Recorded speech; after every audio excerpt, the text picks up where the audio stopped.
Welcome to Your Music Saved Us, where two friends blast ourselves into the past to relive and recontextualize the alternative Christian music we grew up listening to in the 1990s.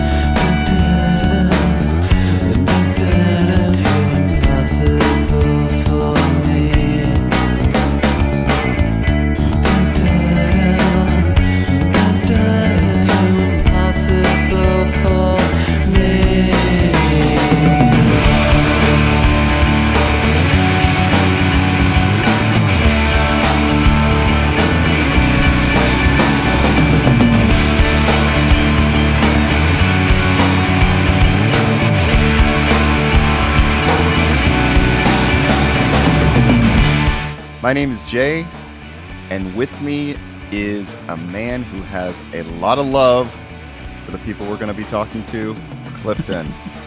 Hey Jay, how's it going? Good, Clifton, how are you? I'm doing good, yeah. So yeah, we're about to be joined with, we're going to cut to ourselves here in a minute of conversation we had with the Julies, specifically with Chris, Alex, and Patrick. There is something we need to tell the audience, though, which is that we lost some audio here. So Patrick, we lose him. This is like a 2.5 hour interview, by the way, guys, something like that. We lost Patrick about an hour in for some reason. I don't know. He was still on the call, but we lost his audio after that. And then we lost Jay after an hour and a half or so for some reason. So I'll cut in a couple times when I remember what Alex said and what Jay said. But I think for the most part, there's enough context. Patrick said. And That's what I meant. Said. Yes. Yep. Sorry. All good. But I think there's enough context around them to figure it out other than that. So sorry about that, but it's still a great conversation. Yep, it's good. All right, here we go. You've got Chris Newkirk. Hey, Chris. I guess was the vocalist we can call it for the band. and all right. Hey guys, I'm Alex Yost. I'm second guitar in the Julies. Hey Alex. That was kind of crappy because I'm Patrick, and I guess I'm the third guitar. Yeah. Oh. I'm the second vocalist. No first guitar. Okay, got it. Is bass the first guitar? There you go. That's right. That's more like it. There we go. All right. So I got to tell you guys, when we were researching for our episode, even with the re-release of Love Life, there's nothing out there on you guys. So we want to do our part to remedy that, because that's wrong as far as we're concerned. So for sure. So yeah, we want to talk to you guys, get some insight from you, and get some information out there on the Julies so people are talking about you. Not that we are that influential, but we try to do our part. More people talking about it, just listening. We'll take it. All right. Did any of you guys grow up in church? Or yeah. Yep. Yeah. Yep. What flavors of church did you grow up in? I grew up. My mom started taking us to Mass Catholic Church, and then that was like 5 or 6, and then when I was 7, they found Evangelical Jesus and took us to a Christian Missionary Alliance church, if you know. Oh, I don't know that one. I've never heard of that. It's I don't know how to explain it. It's sort of, it's one of the evangelical denominations. And I grew up in that. It was a church down the street from us, and I grew up in that church for pretty much my entire childhood through my teens. Yeah. Okay. Chris, where did you grow up? A town called Cranford, New Jersey. So, which is about 15, 20 miles outside Manhattan. Okay. Okay. Cool. Alex, Patrick? I think the cadence is Chris, Alex, Patrick. Okay. We'll keep it like that. All right. There you go. I grew up in the Brethren in Christ denomination, which is another like Anabaptist strain of evangelical world.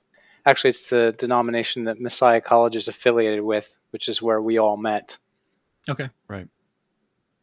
Oh, cool. And are you from New Jersey too? Oh, I'm from Lancaster, Pennsylvania, There we go. Okay. Okay. Amish country, which you can probably hear in my guitar playing. I'm heavily influenced by the Amish. Yes, that electric guitar is notoriously. Yeah. So I guess that's me. I guess it was like Grace Baptist, which is a pretty big one, right? Yeah. Okay. Did you guys have like a youth group experience growing up in these churches?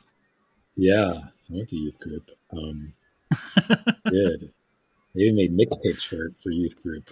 You made mixtapes for youth. Yeah, they had a at one point they did like an open house, like sort of like a coffee house for kids without coffee. What it was, like a drop-in thing. Come hang out. It's really cool to hang out at church, right? And so I made mixtapes with, the more accessible, less offensive songs from the 80s alternative world. So, yeah.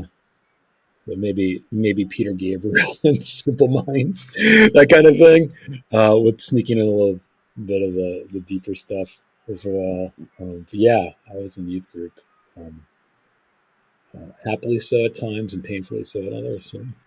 Right. Yeah. Fair. Yeah, me too, except it was always happy for me. I loved youth group. I was involved in like 2 or 3 of them. Some of the best times of my life, honestly. Great friends I still have contact with, and would have loved to have Chris's mixtapes. That would have made even better. You had But plenty instead, of mixtapes, Alex. I have plenty of mixtapes. Yeah, you rectified the problem. But we were listening in my youth groups to a lot of Stryper and Petra and Steve Taylor and Res Band. But I could have done with a little bit more Cure, that's for sure. Jay's improving on the former, I could tell. He's like, yeah, now you're speaking well. So, Alex, you went to 3 or 4 youth groups at the same time, or you moved around? Well, one with my church, but then we had like the like Youth for Christ, which was a regional thing. Okay. So I was involved in that, and okay, I see. Friends different from levels. Places. Yeah. Yep. Cool. Patrick, what about you? I tried my best to not go. Okay, interesting. Fair. Might be better off for it. Yeah. Okay. Yeah, I would try and figure out some way to do something so I couldn't go, and if I had to go, it was me hiding in the corner. Hiding in the corner. You know what? I mean, just trying to not be involved. Yeah. Yeah. All right. Were you wearing a colored shirt though? Probably, because I freaking had to. Yeah. Did your youth group have mixtapes? No. Yeah. There's the problem. My youth group. That's why I didn't want to go. My youth group definitely did not have non-Christian music in it. I'll tell you that. Yeah, that's for sure. So, So how and when did the Julies come together? It sounds like it was college, but kind of catch us up on that. Yeah, I'm following the cadence that Patrick said. I'll go first. So John Beta, our bassist, was a member of a band in college before that, with a couple of my best friends. And I ran sound and wrote lyrics and sang at practice. And that band was, a fairly successful Central Pennsylvania college band. Right. I don't know how do you gauge that, but it felt semi-successful. yeah. And, the guitarist, upon graduation, decided to move to Ohio with his family. And so that was the end of that. And then John just wouldn't take not being in a band for an answer until now. That's another story. And he sort of cornered me and said, I'm starting a new band. It's me and you. You're the singer. Let's go. Okay. And I'm like, I'm not the singer. Were you a singer? No, I think you guys covered that a little bit in your podcast. I may do, but I'm not a singer. And I argued that point.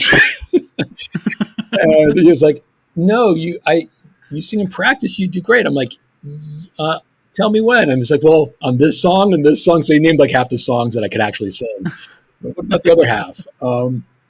But to his point, it was like, well, you could sing on half the cover songs. That means you got something. You just work it, figure it out.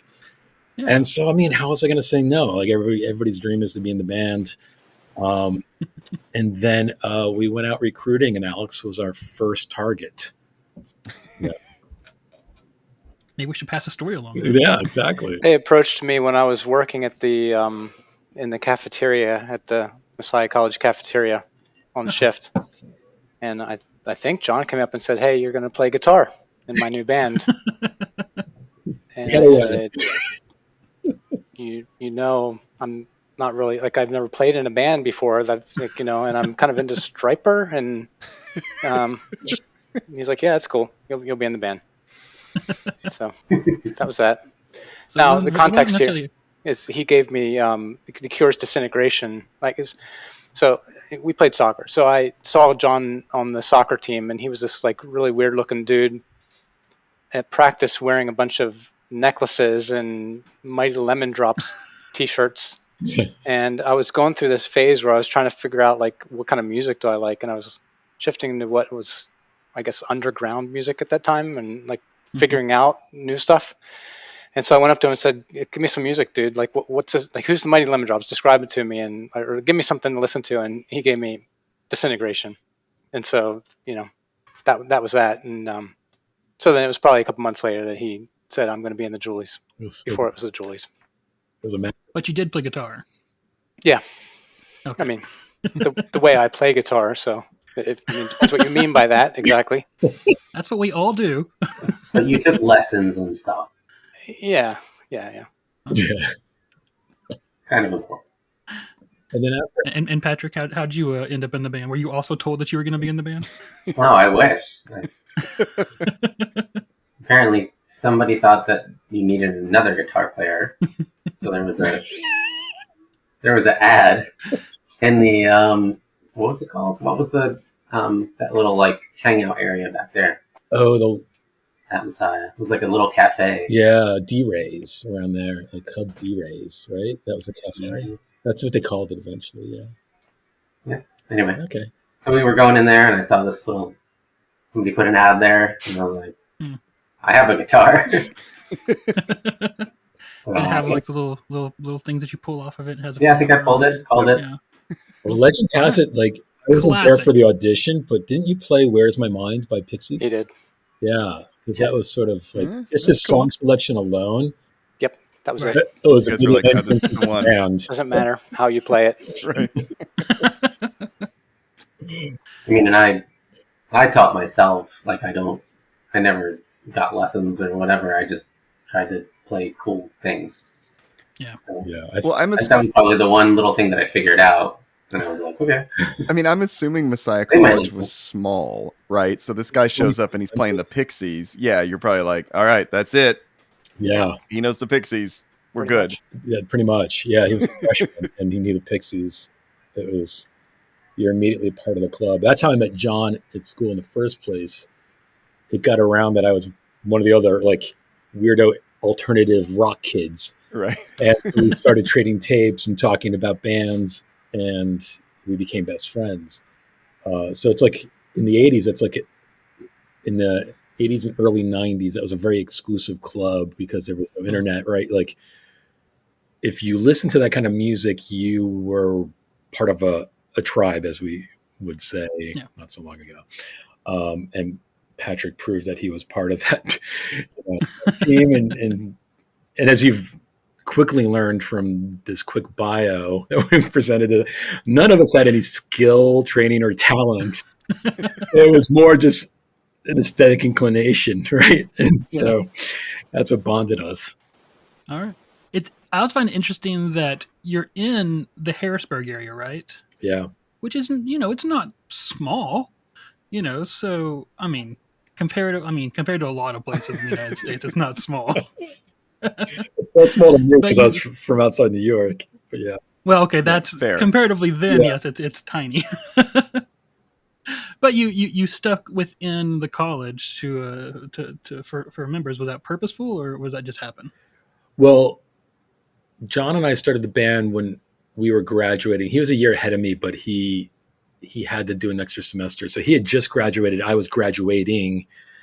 Okay. And that's when the first band broke up. And so we recruited Alex, Patrick, and Greg, our drummer. They were all still in undergrad there. So I think Pat was a freshman and Alex and Greg were either sophomores or juniors. And so we had to sort of kind of use that as our base because they weren't going to drop out of school for this clearly. Especially if you can't play instruments. Yeah, right. I mean, you're not a professional instrument players. Yeah, it wasn't a real, roadmap to success laid out for us. So figured might as well get the degrees first. All right, so you formed at an explicitly Christian college, but you're not a Christian band. Well, I mean, this is the conversation every Christian adjacent band has, right? Right. I wanted to get it out of the way early. Yeah. Yeah, no, and we had never intended to be absorbed into that community, which is what happened. We were absorbed into it, but we were playing Philly, New York City, and Central Pennsylvania, of course. And we weren't playing Christian rock shows. We didn't even know Christian rock shows really existed outside of like bands that passed through the university or college that we were at. Yeah. Well, my first ever concert was Steve Taylor when I was in youth group, but I didn't understand that was a thing. You could do a lot worse than Steve Taylor. Right? Your first totally. one. Yeah, like hell of a show. Totally. Yeah, he had like 17 costume changes. I had no idea. It's amazing. That was in Elizabeth, New Jersey. That said, we were immediately trying to be like Radiohead just came out. This band Adorable, Catherine Wheel, those bands, Slow Dive. We thought we were cut of that cloth and we were going to follow in their footsteps. I mean, they're all English, but we thought we'd be the American versions of that. And so we were following that pathway of like playing clubs in New York and Philly. And then we started showcasing for labels, indie and major label both. And at one point we were playing a show in Philly and it turned out to be a battle of the bands. And we didn't know that. We walked in and it just was a big gong show and we walked out. We weren't too cool for school, but we already, we didn't really have, I guess we had a limited enough patience that we were just going to not waste the time. And on the way out, we met a guy named Scott Hatch who was walking in and he knew who we were. And he said, I came to see you. And next thing you knew, we became fast friends. He started booking us as shows with all the other Christian adjacent bands who are part of this Christian scene, I guess. And then, a couple labels had expressed interest in us, but their interest was, we want to hear your next release. Cause I think you guys covered the existence of the January tape, which a lot of people call the blue tape. And, got us a lot of attention, got us some shows, but obviously it's pretty rough around the edges. And so like it was Sire Records, Universal, a couple labels like that were, the legend has it from our manager. So I don't know if she's legend, but she told us that Seymour Stein, the head of Sire Records, said that we were cute. Which clearly he was looking at the picture of Patrick and Alex because the rest of us were really just trying to keep up with those two at the time. And they wanted to hear something else. And so we didn't have enough money to make something else. And then Alex Parker reached out. He had got our tape and he's like, I want to sign you to a 3-album deal. And we were like, no, we're not doing a 3-album deal. We're the next U2 or something. I don't know. Well, no, we would never say we were the next U2. That's hyperbole. But we definitely had visions of grandeur, or delusions of grandeur, probably more to the point. And so we negotiated a 1 EP, a 6-song EP release, and renegotiated terms of the contract. so we could just get another demo out of it, to be frank. And that's sort of our entrance into Christian adjacent indie rock, CCM. I don't know what it is, but that's how we ended up there. Yeah. All right, let's back up a little bit here. So you start playing in central Pennsylvania. What kind of reception did you get locally? And how long, I guess, did it take? Like give us a timeline here. You started in what year do you think? 92, we, Okay. John, myself, and Alex at least started playing together and writing songs. Okay. I remember going to John's apartment one summer. Was that in summer of 92? Yeah. And John and I would kind of jam together once a week. Yeah. Sick of Me came out of that, Chris, do you remember? Yeah, and there's a song called Deep Into the Stars as well. Yeah. A couple songs, yeah. And then I guess... And so how quickly... What's that? How quickly did you start playing live? We played a Battle of the Bands, ironically, at Messiah College. Didn't win. No, and it was two... Should have won, though. We played a song called Skin in January from that tape, and we were the crowd favorites. So that went... Okay. That's what I'm saying. Clearly. We got the People's Choice Award. There you go. We didn't get the cash prize. But that was our first. I don't know. Messiah College probably handed out prizes. I have no idea. Yeah, and then we started playing in central Pennsylvania, and we played I think the next show was an outdoor concert at Messiah College, though, right? Yeah. Yeah. And it was such a novel. The one we got shut down. It got shut down after a few songs. Yeah. We were too loud, it's a good too one late. then. Yeah. It's a good sign. You were too loud? A classic Christian college. Yeah, too loud. Being too loud outside is quite the accomplishment. Public safety came and shut us. We were in the middle. That's actually how the drum solo in the middle of Wish came about, right? Because they yanked the power on us in the middle of Wish. Greg kept playing. We're like, that's cool. Let's keep that when we record. That's great. That's right. That's funny. Yeah, that was hundreds of people. So like, there's a captive audience because bands, like there were no alternative bands in Christian colleges in those days. We were seen sort of, at least, from that point of view, as sort of outsider pioneers, I guess. And so it attracted a crowd, and it was interesting to people, and so we played to a lot of people consequently. But there's also nothing else to do in Grantham. Yeah. Yes, that is very important for how bands form in small towns, right? Exactly. How'd you come up with the name the Julies? John and I were at a concert in Philly at a place called JC Dobbs, which would eventually become one of the places we probably played the most in Philly.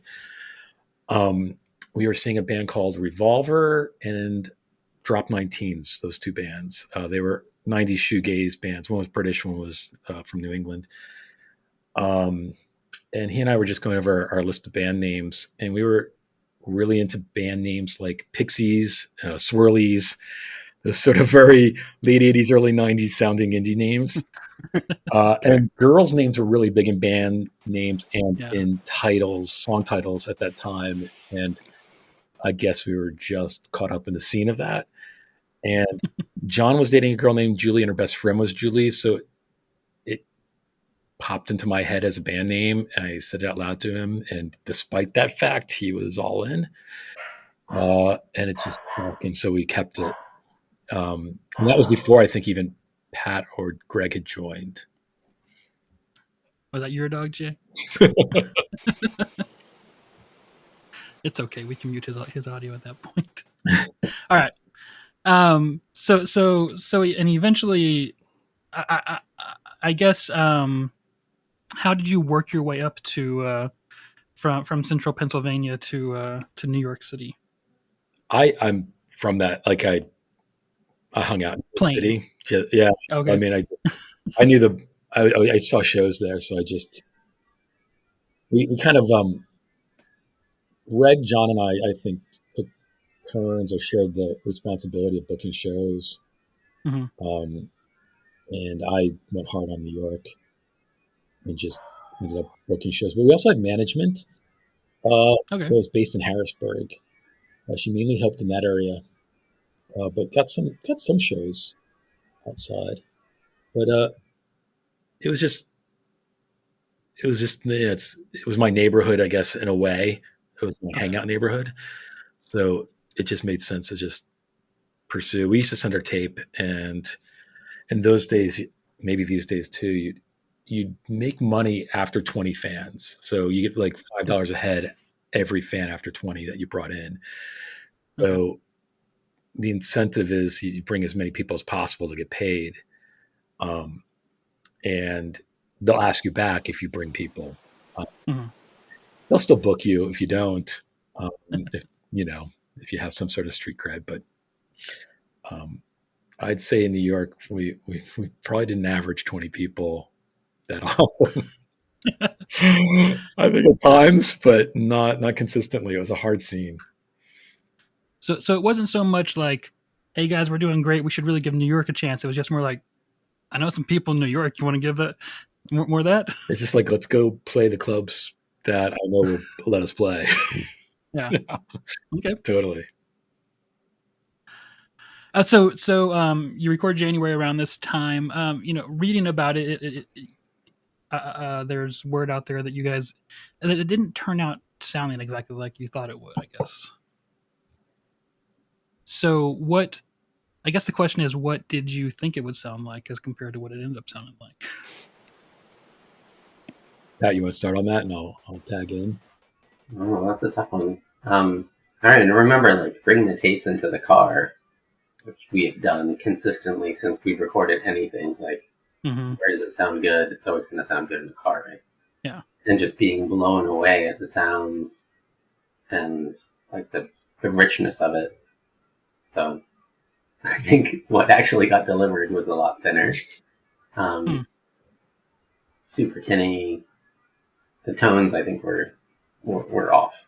And the mixing was pretty awful, right? Yeah, we didn't have enough time. So I used to DJ at a alternative music bar in New Jersey called the Melody Bar with a guy named Matt Pinfield, who was a music personality, an MTV personality. And he and I were friends at the time. He was a DJ at the local radio station, and he agreed to produce our demo, and he set up the studio and everything. And so we were just going along for the ride. Well, a week and a half, 2 weeks before we go in, he ended up in rehab.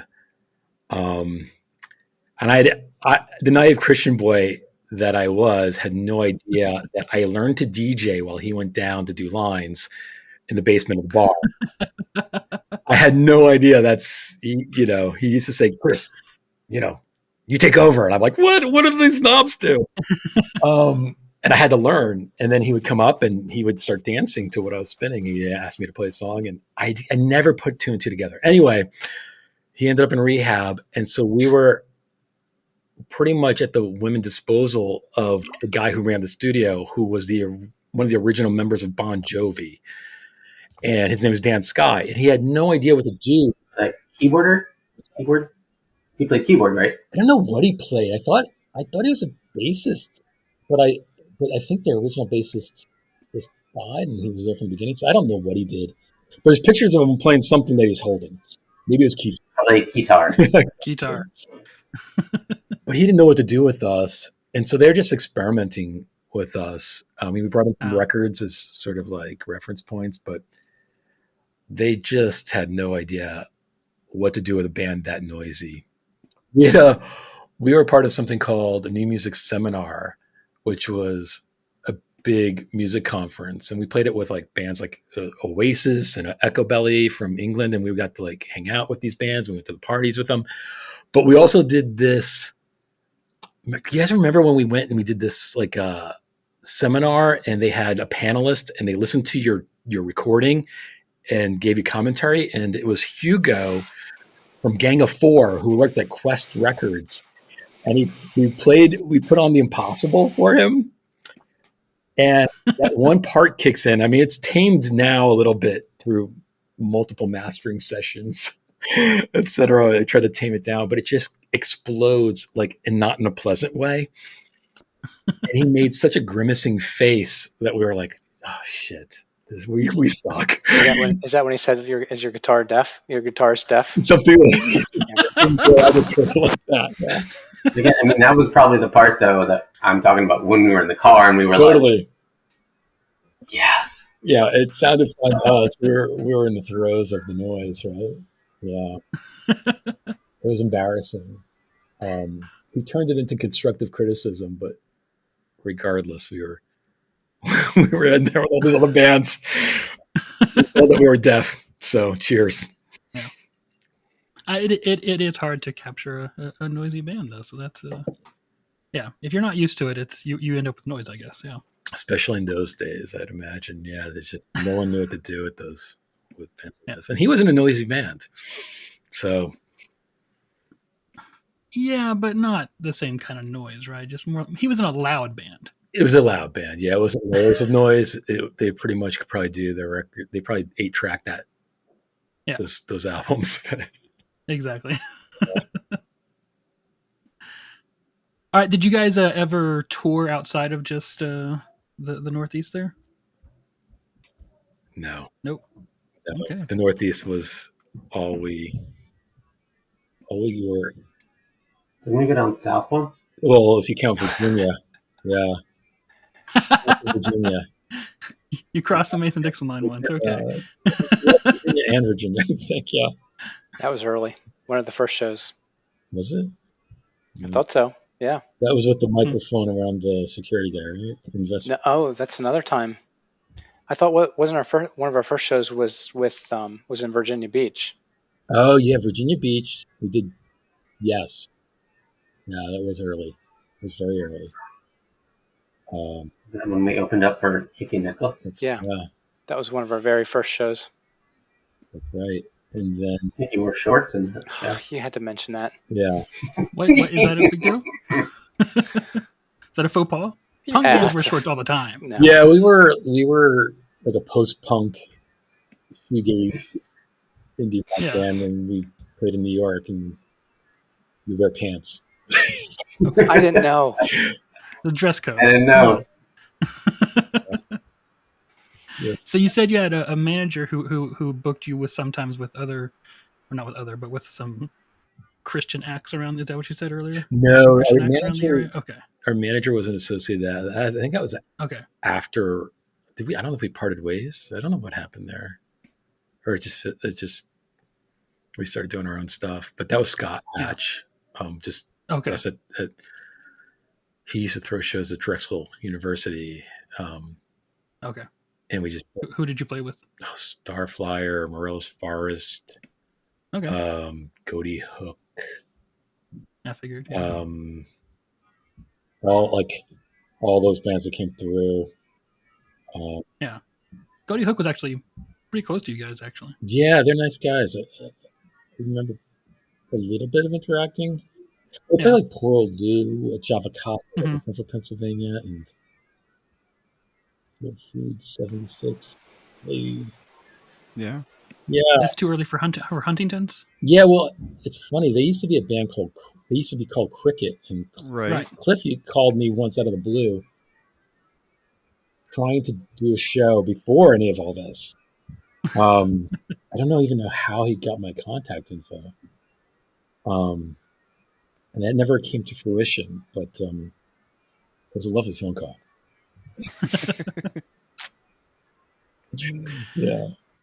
All right, so eventually you get a phone call from Alex Parker. Is this such as out of the blue? I think. Was it?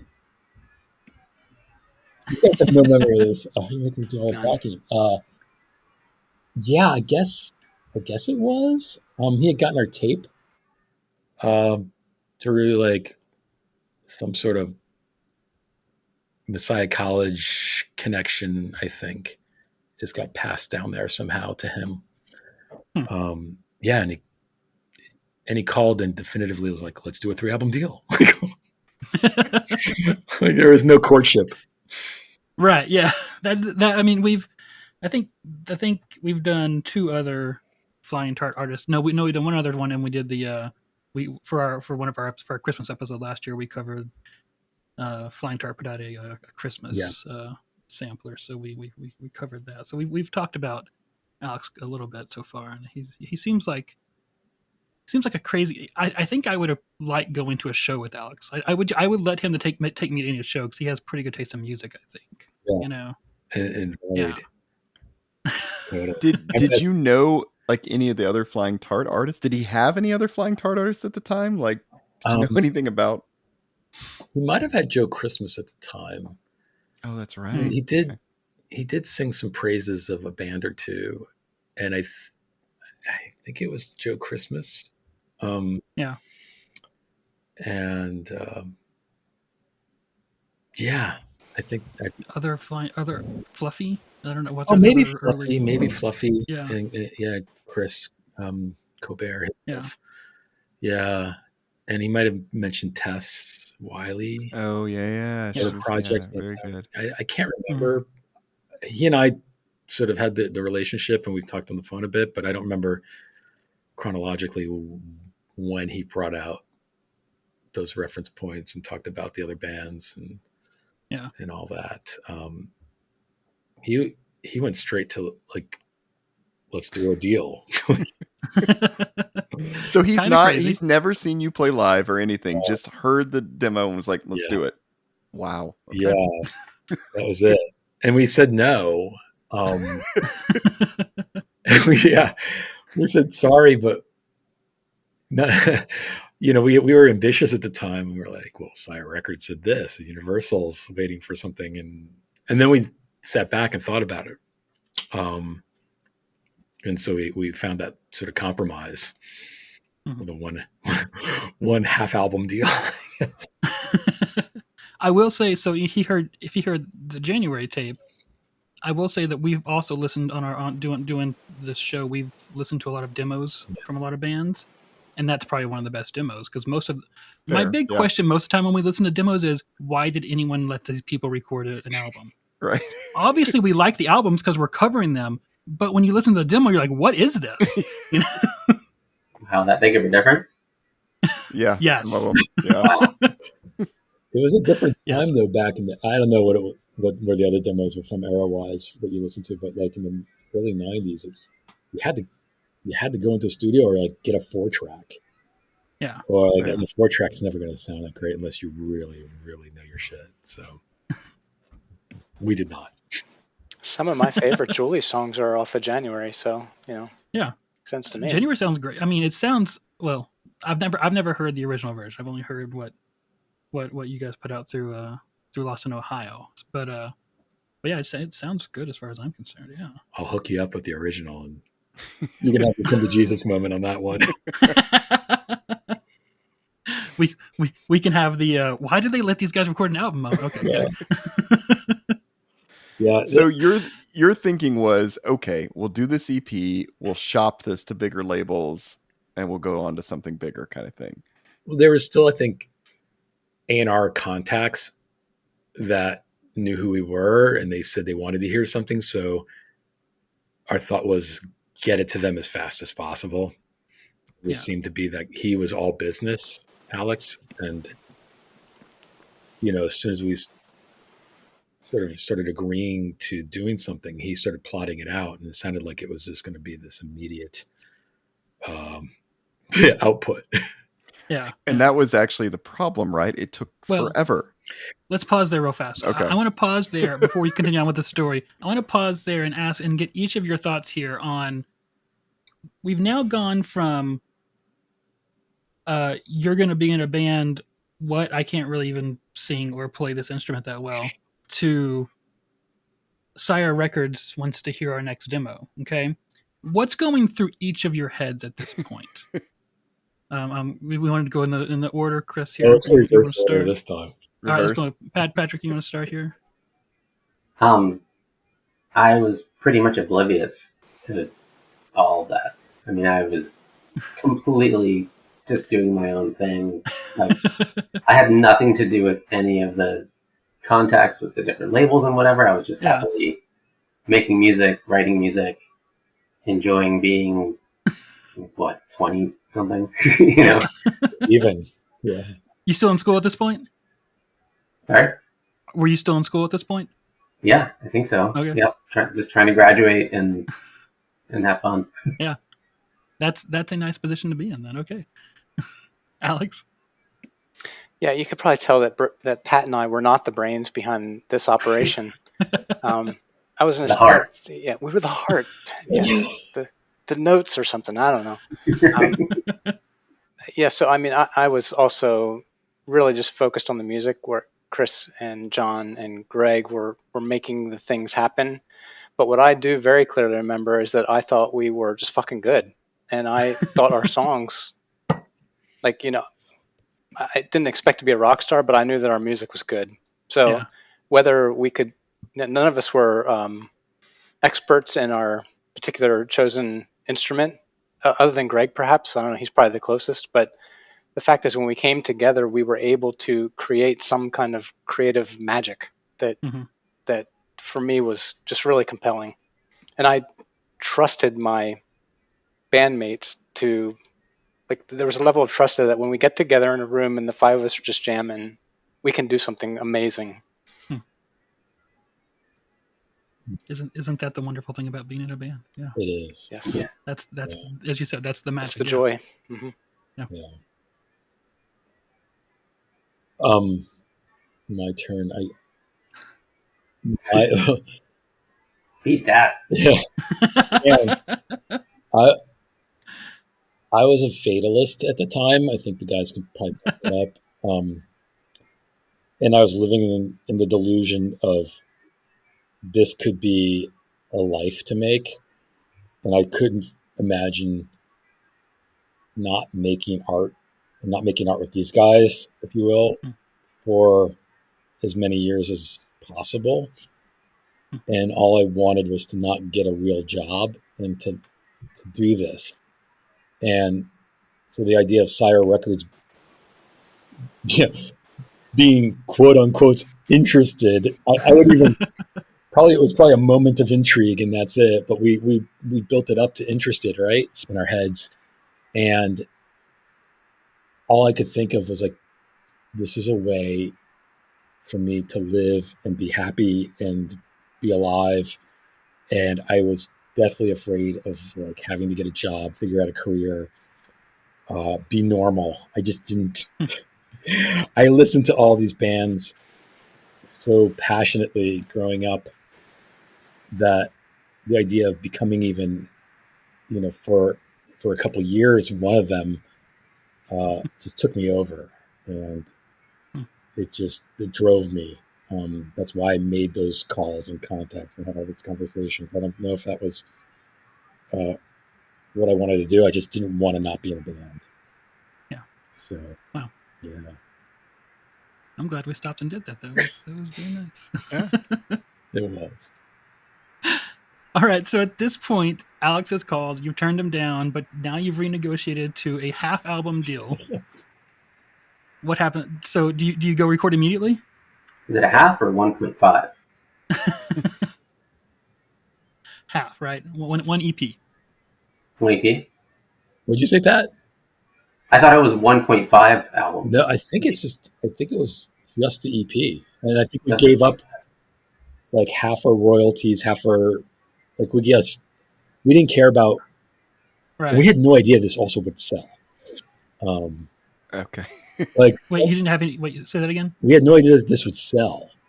Oh. Apparently, somebody that I was affiliated with took the sound scan on our record and told me, and I don't know if this is true because he saw it or said he saw it, said it sold 10,000 units, which in the 90s is a lot. It's pretty good. Yeah. Yeah. And I'm like, we didn't think about it as a product to build something off of outside of getting to another label. Yeah. To be honest. So we gave up most of them. We took a 4% royalty rate outside of the typical 8%. Yeah. And I don't even know if there's money to claim. I think there's $600 in the account at one point. We never went back for it. We're Where did it go? Where did it go? Seriously. It's in some states lost and found now. Yeah, it got put into a CC Winans record or something. So, yeah. And from what we understand, that looking at other bands, Flying Tart actually had their standard contract was actually pretty respectful of artists, whereas a lot of labels, you get much worse deals, I guess, at other labels. Well, probably in the Christian record industry, I've heard a lot of horror stories. Yeah. But I don't know. It was fairly typical from what our Greg found a music lawyer at the time to suss out the contract and mark it up with a red pen, and it's fairly typical. We just sort of cut it in half to lose up, give half the money up that we would have made. It was money wasn't the real concern at that time. It was really just getting a platform and getting to the place where people could hear the heart of the band, which was Alex and Pat. We just wanted to get them on stage. So, did you set out to write new songs for this new EP? No. All the songs we were already playing live, except for the last song, the sixth song. And I think you guys in your podcast said, like, this Friday and Faithless feels like maybe the newest song of these, or like, did they, and it was. It was only half written when we went in the studio. Yeah, it's definitely the one with the most chaotic energy in it. Yes. Yeah. That's right. So what was where did you record this album? What's that? Where did you record the album? EP? Bill Campbell's house in Manassas, I think, Virginia. Is that a city, a town? Yeah. Yeah. He had a basement studio. He had a finished basement, and he called his studio Cedar Creek. And we went there, slept on the floor, and woke up and set up the mics. Rolled up the sleeping bags. It was like, I remember just being really beautiful there. Yeah. Like, what a great experience. He took really good care of us, right? And we tried different things. We did some weird stuff because I was like, maybe we can record in the bathroom, which we did. Yeah. So you had more time this time around, and you had a producer who understood what to do with you, I guess. More time?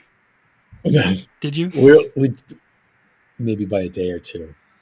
It was a weekend, I think, right? It was one weekend, and then I think we went back down to finish Friday and Faithless and mix. Yeah. Wow. Okay. Jeez. Yeah. Good thing you've been playing these songs already. That was the story back then. So did you do much experimentation? Was there much hand holding from him, or did you just go in there and, play your songs? I smoked my first cigarette there. Does that count as experimentation? It does. Okay. Absolutely. All right. We also went into our first chat room. Bill's like, have you heard of these chat rooms? Wow. Yeah. Like the old days. CompuServe or like AOL maybe? I don't know. AOL, yeah. Something. No, I mean, Pat, you probably got the most out of the stretching ourselves in a studio out of that. What were your thoughts? I mean, I think there was definitely not a lot of hand-holding at all, or a lot of input. It was very much, you go, and at that point, I think even like the liner notes talk about tape off as like something that we were doing and thinking about at that time. Like, I loved the idea of different microphones and different microphone placements and stuff, and he was totally like, all right, you want to try that? Do it. I mean, I think there's a big juxtaposition between this experience and what we're doing now. Yeah, I mean, you could hear the live vibe of the recording. I think I hear it. It's loose and vibey, and I think Bill's vision was to let that shine through and to give us a lot of latitude. And just these were all songs outside of one that we had been playing live, and he was pretty much like do what you do, and I'll come up with ideas as we go. And one of those ideas was like, record in the bathroom for vocals. He set the vocal mic in there, and backing vocals ideas. Like he brought a lot to like Blue. I think is one of the songs he probably brought a lot to, like with like overdubs and backing vocals. He's even singing on that. So finally, there's a singer on the record. So we at least we can check that box. And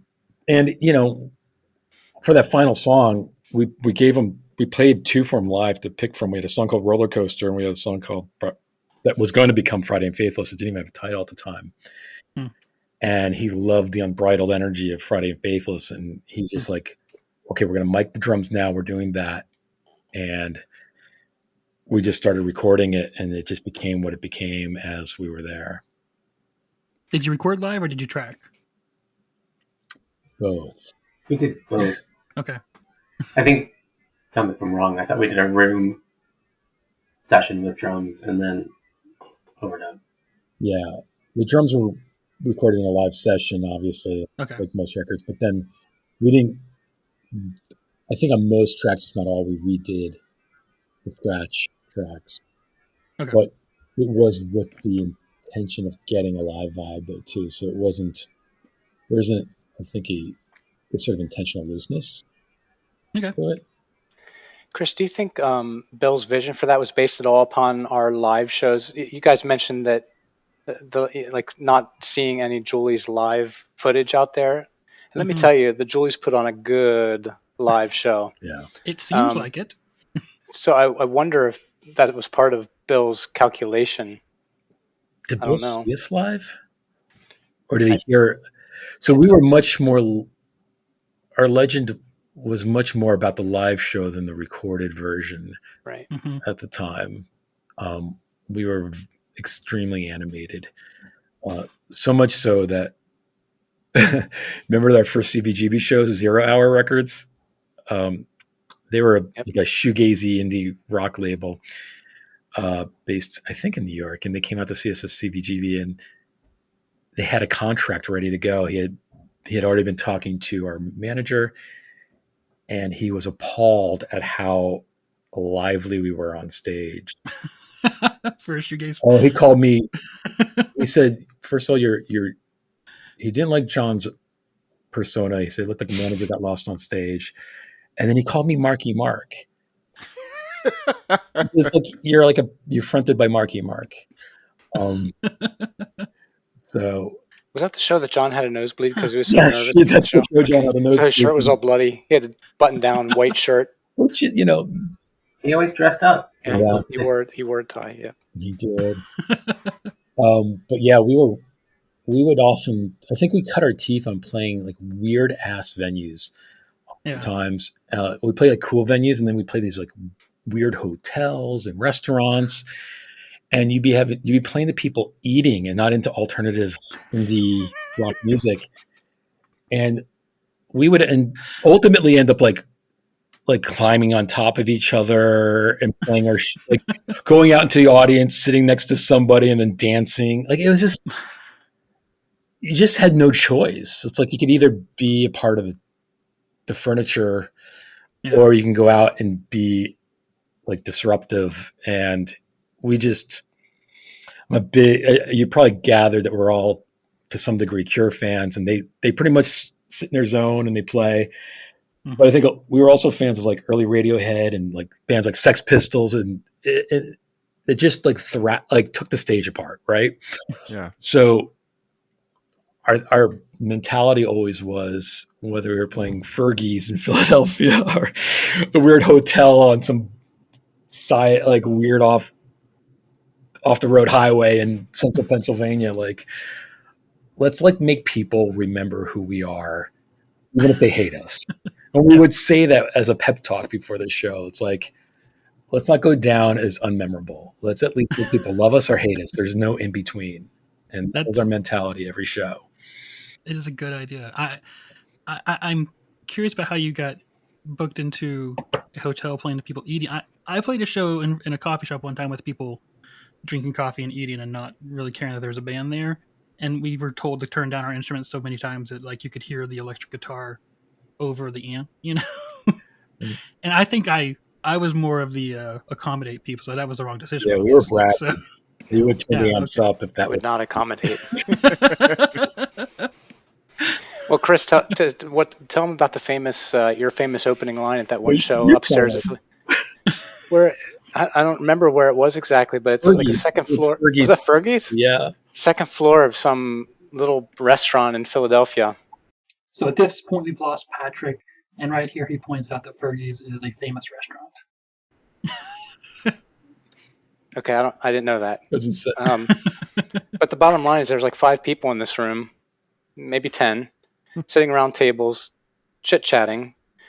You know, we think we're the next Catherine Wheel coming up here.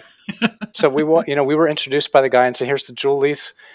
We're plugging in. We're getting ready. Like our first song is like, we hit it hard, and people are chit-chatting at their tables. And Chris walked up and said, "Hi, we're the Julies. Don't mind us." And then we went, bam, like first chord, and like, it'd probably drive me mad or something, And Yeah. like, you can imagine. One of the next Catherine Will. When we worked with Matt Pinfield, we had on tape. He was DJing an event, and and we were playing it. It was at the Fast Lane in Asbury Park, New Jersey, and that's where we used to go see some shows. Alex used to come out and see shows with me there from Pennsylvania. We saw Catherine Wheel open up for the Soup Dragons. I saw the Laws there, all kinds of old school cool bands. But Matt Pinfield used to DJ there, and there was one of those nights, again, semi-sheltered youth group boy, had no idea he was coked up. And I have him on tape going, "The Julies, I'm going to make you the next Stone Roses. You got it on tape. You're the next Stone Roses." And this is when we had him booked to do production. And so it used to be the joke. And then we played Messiah College not long after that. And on the sign outside the arena, not the arena, what was that? The auditorium. It was the basketball auditorium where we had chapel and basketball games. Multi-use facility. It's a gym. Yes. There you go. Preaching the word and basketball. The sign said the Julies. The next Stone Roses, in quotes, Matt Pinfield. I was sort of put it there, part of clearly. my press kit. Yeah, you must have. They showed up though. Yeah, thank God. So before we go on, are there any videos anywhere of you guys playing Right. live? Does anybody have any? Alex, go. Okay. John Beta. Alex just walked off camera and is okay. He's got a VHS the tape in his VHS? hand. Oh my gosh! See, we Wow. need to get this on YouTube. We do. How do we get that on YouTube? I'm gonna bring it Live to at MC, the Julies. you. Yeah. I'll consider it. Okay. That would be awesome. This is the only copy in I might have. existence. I'll have to go look. I'll have to go look in my closet here in the cellar. Yeah, you might have something, Chris. John Beta, our John has bassist something probably. and founding member, was like obsessive about recording on video our shows. Oh, really? His girlfriend, now wife, used to sort of man the camera sometimes, or they'd set it on a table in the back. I used to have half the cachet, and he had the other half. I think he has most of it now. So, but he already lost our masters to January. That in one of his moves. So I don't know what has survived, but I'm hoping that there's some tapes.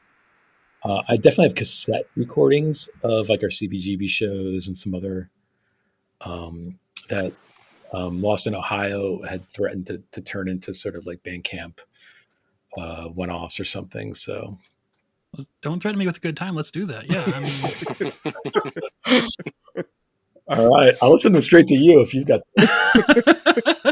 Yeah. Good times. all right. So where are we now? Sorry. Love Life recording. They've recorded it. Yeah.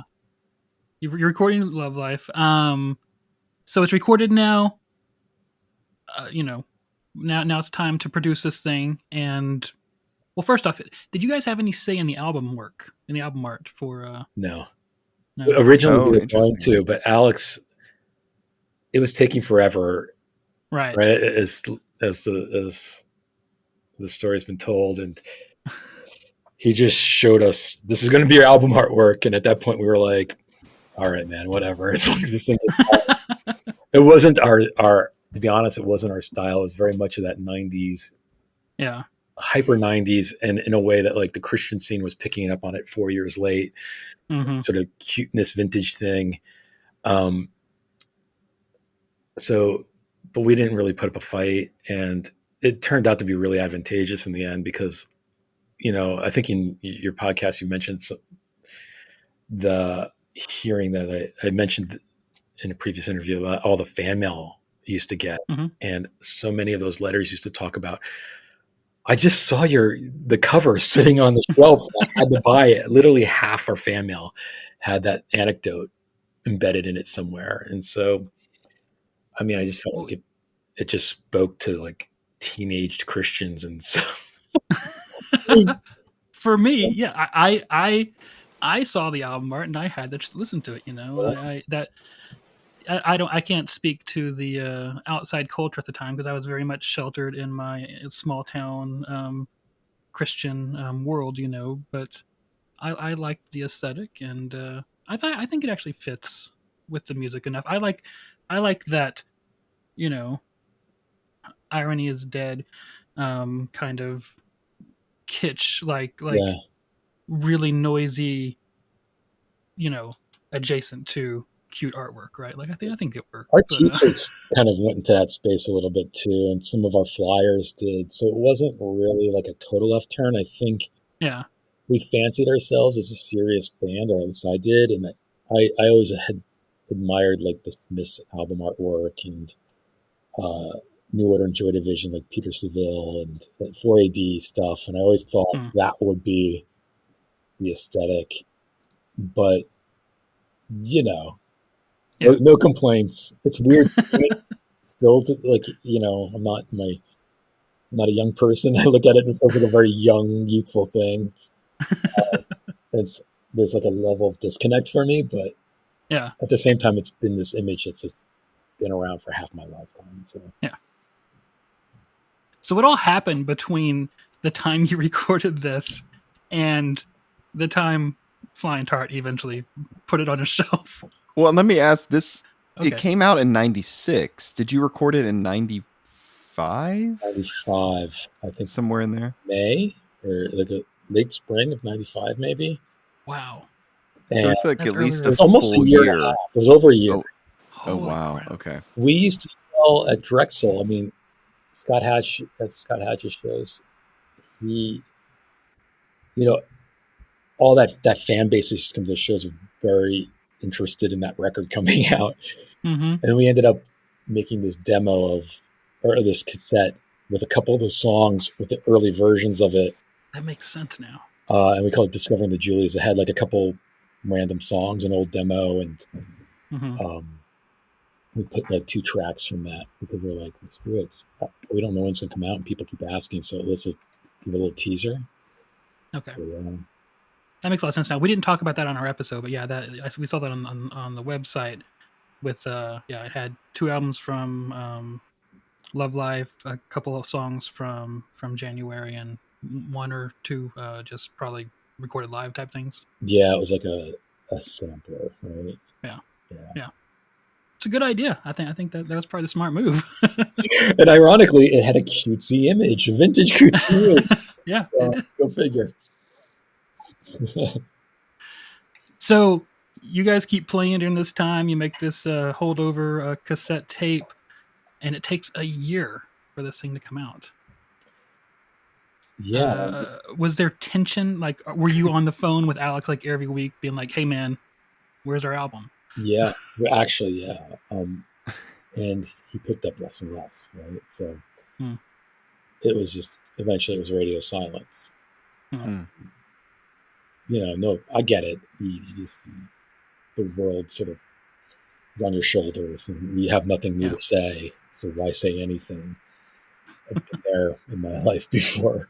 At that time, it was very frustrating, of course. But so we didn't know. We were sort of in the dark after a certain point. Yeah. And then, did you lose hope that it was going to come out? A little bit. I think we started. Yeah. Well, Pat started just moving on. To his credit. Pat makes a joke here about cheating on the band, and tells us that he was living in Philadelphia at this point, and he started playing with some other bands around there, and just eventually played with the Julies less and less, with those bands more and more. But he was upfront about the cheating, and he was upfront enough to tell us, he's like, I'm tired of playing songs in the key of D. That was a quotable. We're back to the key of D. Always. Yeah. There's one point, I think, before the record was out, you were playing with Christian in that band Scientific? I don't remember exactly what Patrick was saying here, but he said that he was playing with a band with a woman singer. Maybe. I don't know.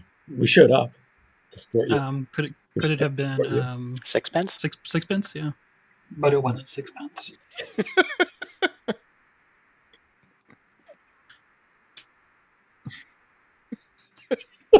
Because as we've learned, there is a dress code. Yes. Did you have pants on?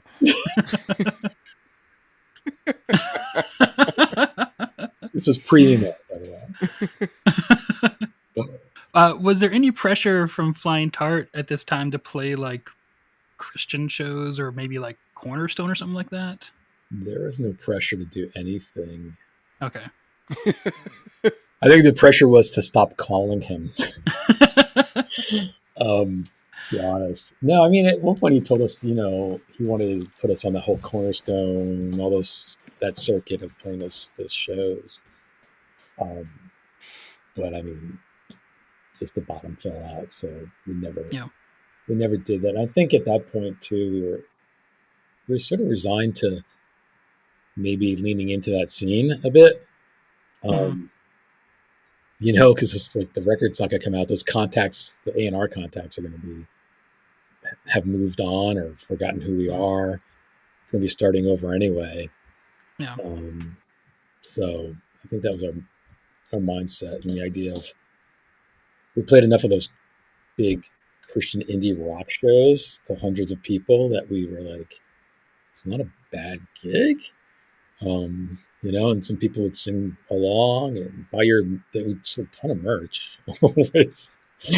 So, I mean, it felt like a enjoyable enough, happening enough consolation prize, I think, for us to maybe lean into it if it were to manifest. But it didn't. And we were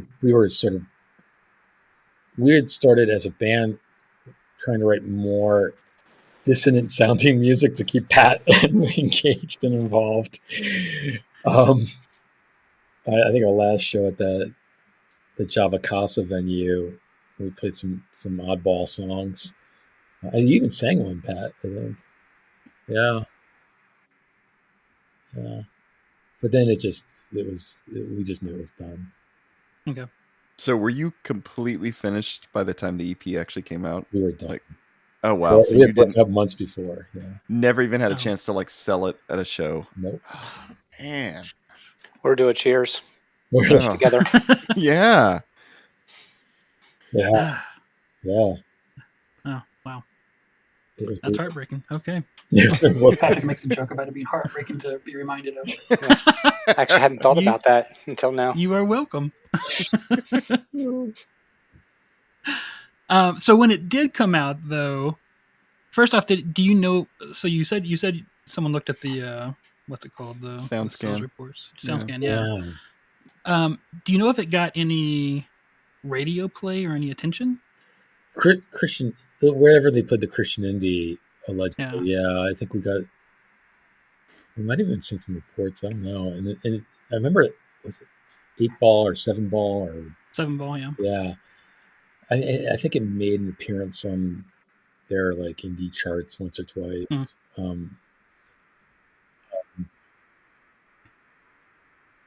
Yeah, a couple. On Starball Contribution. Yeah, and it was on a sampler for radio, I think, with Sixpence, White Cross, and No way. yeah, I didn't know that. you guys, I have a couple. Oh man. Yeah. I'll dig it out later. It's like it's a picture of sushi on the front. So it's like sampler. Huh. I don't know if I remember that one. Do you remember that one, Jay? No, that's cool. For us, I can tell you, for us in our small little towns, our sheltered Christian lives, Starball Contribution was a wild ride. Yeah. I mean, true. Oh, dude, you don't remember that? It's all over the place. Yeah, it is. I mean, like, I think Joe Christmas is on it. Left Out, like that punk band, Sixpence. Yeah, like that was on it. It's all over the place. But then, like, Durlux is on it. It's got all these weird sound bites in between. Yeah. He did do a good job collecting it's a very all kinds of weird vibe. It's like Yeah, it does. Yeah. It's like making a mixtape for a friend kind of vibe. And there's some covers on it. There's some new stuff. You know, there's originals on it. It's just all over the place. Yeah. Have you heard this, Pat? Because I haven't. Yeah. Oh. It's pretty fun. Yeah, it's actually pretty fun listening. I think when we got it, we were like, "What the hell is this?" I would just skip to the Julie songs. Yeah. I think it's on YouTube. Yeah. I think it's more of an enjoyable thing now than it probably was then. So I think the idea, like in the Christian scene, that like anything that wasn't like mainstream music fit together. Yeah. And in our worlds, it was more like there's alternative in the sense that, you know, there's like the post-punk or, you know, and maybe the Red Hot Chili Peppers kind of cross over, but they don't cross over. But this is like, it's a grab bag. Like the Christian indie scene was such a grab bag. Yeah. Like if you're punk, if you're indie, if you're shoegaze, if you're whatever, you play shows together. You're on sets, CDs together, and I think. Yeah, I think the record label that you were signed to was more important than what kind of music you were playing as far as playing together. You know? Yeah. We've talked about it a few times. There's like times where like there's like a ska band that opens up for a hardcore band that you know, and there's maybe a local metal band plays for them too. You know? Just anything that's not CCM or, you know, on the radio is all the same thing as far as they're concerned. Yeah. So it comes out, and then which one, Chris, is it you? Who's getting the letters? Like, who's getting the mail when fans are starting to like write into the band? Okay. That's me. At what point does it hit you that like, oh shit, people are actually like listening to this? You know? Yeah, I think once I filled up a shoebox. Oh wow. Yeah, the first shoebox full. It's like, yeah, and then throughout those first few years, like I was at my parents' house, and my parents got a phone call, and it was a fan that had tracked me, tracked my parents' number down, and I happened to be there. I think it was, or they called back when I was there. I don't know I can't quite remember, but I remember somebody was trying to get a hold of the Julies. This might be after the first like wave of fan mail. And they found my parents, the number I used to live at up into my early 20s at my parents' house. And that was like, okay, this is a little weird. But no, it's funny. And I wrote back to everybody, and it's weird. Like sometimes there'll be a Facebook message or a message on Instagram, and the name is sort of like this weird deja vu moment where you're like, oh my God, I think I know that name. What is it? And you realize that you've seen it in your shoebox. For a couple what you guys don't know is that Chris remembers every name. So like there's that. You're the opposite of me. Then I forget every name immediately upon hearing it. So, It's my secret to success, Clifton. how many lyric sheet requests do you think you got over the years? Wow. Patrick makes a joke here about them being kept in a shoebox. Yeah, a couple shoe boxes full. Wow. And shoe boxes, huh? Yeah. Yeah. And I never shared those dollars that came with that. I always Man. $1. I don't know where the dollar came from. It was like I don't know. I got that reco from somebody. It was like, I don't know if it was Bill Campbell or even Alex Barker. I don't know. They were like, you know what you got to do is send a self-addressed stamped envelope and $1. So I just did it. Somebody told me to do it. And, I got some tea money out of it. There you go. But yeah, it was a way to interact with fans and get a sense of what they thought. And there's a lot of those questions in those letters too, like, are you a Christian band? That's one of our questions here. Yeah. Yeah, and I had that sort of patented answer, like, that every Christian band that was sort of half embarrassed to be associated with that scene Right. had. It was like, we're not a Christian band, but we're a band of members that some are Christian, or most are. I said that are Christian because I wouldn't say some are, because that would make them not listen or something. I don't know. I have no idea, but I gave them half of what they wanted, right? I didn't know where everybody stood at that point, but we went to a Christian college together for at least a while. And so yeah, I had that sort of overly explicit explanation. I was a writer for a living, and so I tend to probably give too much because I would think about it and I would write it down, and then I would write it down again, and I would write it down again. Yeah. So was there ever a point when you were like, oh man, I want to get in contact with the other guys and let them know, like, there's quite a few people listening to this? I think I did. Well, John Beta and I were still probably best friends at that point, and I think I even gave him all that fan mail at one point. I was like, I don't know, I've had it for a while. Your turn. Patrick made a joke that I didn't understand about, is it some girl I dated?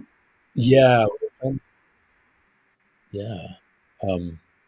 But to be clear, Pat, this went on for years. Those letters. I bet. This the couple phone calls that came through. That one phone call wasn't the only phone call. A couple people had found.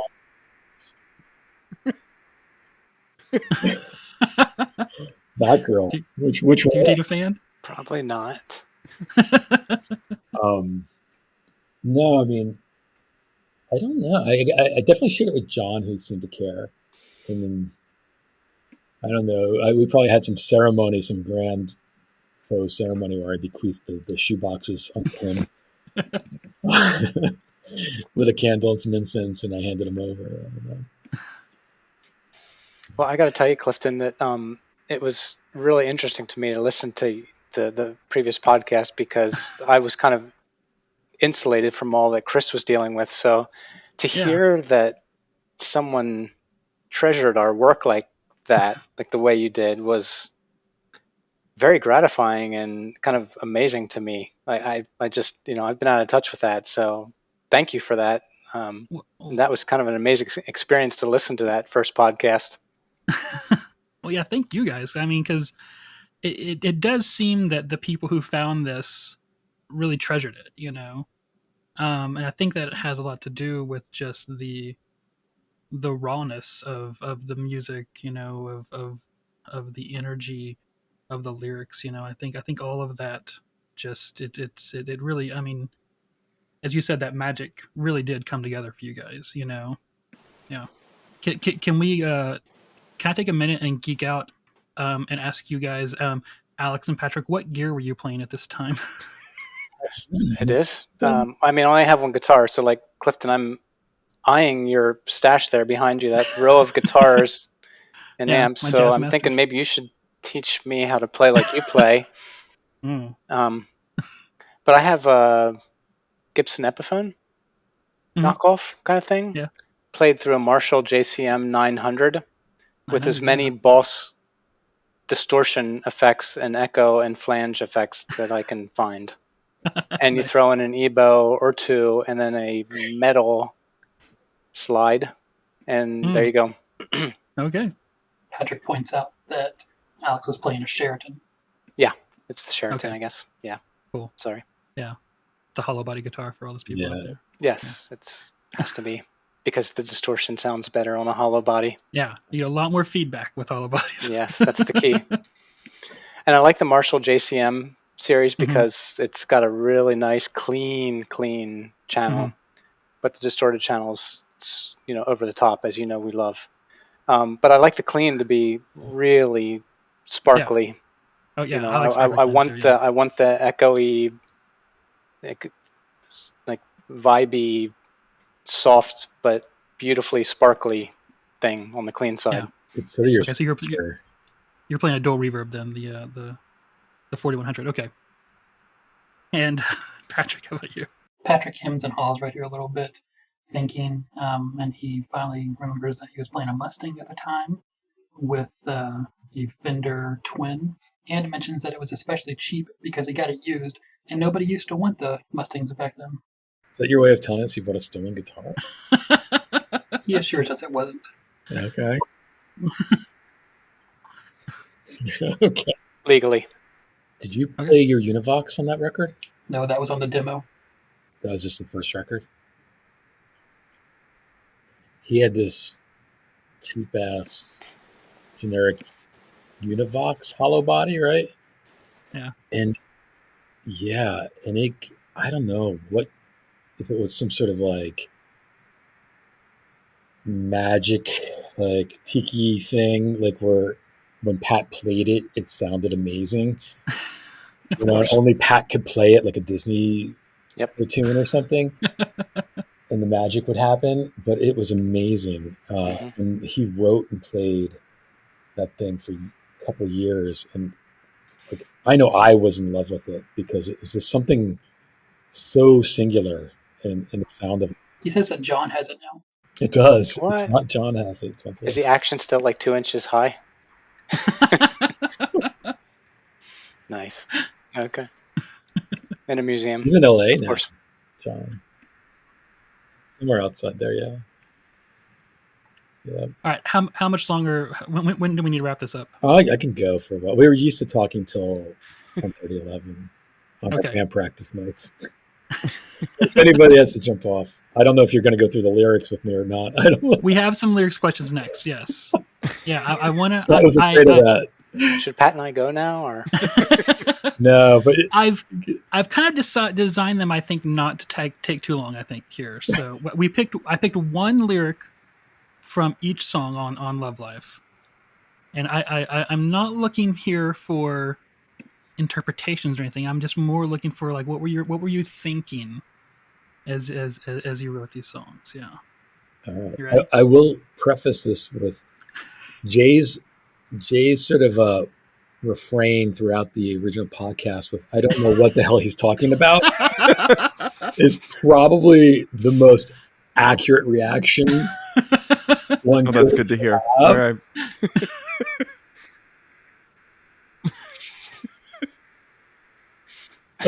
There we go. is it Jesus or is it not Jesus? Yep. Hilarious. None of these. In fact, I chose some things that purposely are very much in the no Jesus. So you think? All right, drive me mad. The lyrics I have here are. I got to read this now. All right, the lyrics here are: just kiss me where I say it hurts, and say those words that always work. But please don't tell me how you really feel. Tell me, sell me the part of you that held me, and pretend not to notice that we would never go this far. So I loved your conversation on the podcast of thinking that go this far might be about sex. It was not. Okay. Oh, bummer. Sorry. But for those of you hoping to get lucky and listening to that song, if that's how you want to take it, by all means, I would find it an honor for you find some sort of sexual connection to my lyrics. No. So I guess, it's easy to sum that up, and where with this is that a lot of the lyrics were written with this sort of archetype, sort of unrequited love crush figure in mind, an amalgam of people I probably was wanting to date or seeing, or I don't know what. Yeah. And that is Drive Me Mad is for lack of a better way of putting it, is more or less an unrequited love song. Yeah. Do I borrow a lot of Christian and religious imagery? Yeah, that's what I do. And I didn't do that knowing that we'd be a Christian rock band. I did that because I grew up in the church, right? Right. So it was really about I had these moments I was very much an idealist and a fatalist, I think, at that time, where, Clifton, I think you said something in that podcast where it was about being lost in a crush. Yeah. I think that was the phrase you used. I might be wrong. Yeah. And I thought that was it stuck with me because that was such a wonderful little synopsis of a lot of the songs. But a lot of the record is a landscape of exploring the landscape of early love and doomed love affairs and unrequited love and wanting to be in love. It's called Love Life. It's called Love Life. It was a thematic record. It really, it was intentional to some degree. There's a theme. It has a relationship theme through most of it. And I really leaned into those romantic fatalist sensibilities. But I was also struggling with the self-absorption that comes with that. And that comes through a lot of the time. But in that song particularly, it was, that we would only go this far, is I had these moments where you had that penultimate 80s cinema moment where you and the girl are together and you kiss and you're in love and it's going to happen, and then it doesn't because she's seen someone else, or she, whatever it was. And I was trying to capture those multiple moments. There's a theme going on through my late teens and early 20s there. I was trying to capture that in that song, to be frank. To just, preamble a little bit more, like this song, the songs are written to sort of disorient from obvious narratives and the singular themes that the songs might hold, so that you can kind of find and harvest your own truth out of them. Yeah. But I grew up with singers that were very cryptic and I think a Richard Butler from the Psychedelic Furs, and Ian McCulloch from the Echo and Bunnymen. You didn't know exactly what the hell they were talking about, but you felt it. And my agenda with the lyric writing on this was to give you the feels, but not tell you the story outside of Blue, maybe, Right. Well, good job on that. Thanks. Let's crushes some of the sort of twisting and turning that you did. But I like you mentioning the self-absorption thing there, because that's kind of what I meant by getting lost in a crush, because there's a lot of self-absorption getting lost in a crush, because it's just you, right? There's no requited anything going on. It's just you alone, right? Yeah. Without a doubt, I'll give you a little sneak peek. We have a new song that's going to be hopefully out next year called The Sulky Youth. And it really just explores feeling vaguely embarrassed of writing all these songs that were all about being lost in crushes and being hyper romantic and about unrequited love. And it seemed really smart at the time to write a record like that, sort of thematic, because music itself, right, is so connected to relationships. natural phenomenon that finds us forming the soundtrack to our relationships, right? And songs are like the mile markers in dating or having a crush, and music heightens your romantic and your romantically tragic moments. It's like this like a really potent condiment you pour in a relationship, the music. You go through a breakup and every song seems to be speaking to you, right? You're falling in love and every song is speaking to you. So much music is literally about romantic relationships that it's impossible to not carry those messages into your actual relationships. And I was doing the inverse, right? Like carrying my relationships into the music, because that's sort of the relationship of songwriting, music making. That's sort of the process. It's been proven throughout the years, and even in the post-punk world, it was the case. It's like relationship songs. So that's where I was going. Embarrassingly so, I think, to be at this juncture of my life. But. Well, now that we have that down, if you need to see the answer to Drive Me Mad on any of these, just feel free to do that. Okay. All right.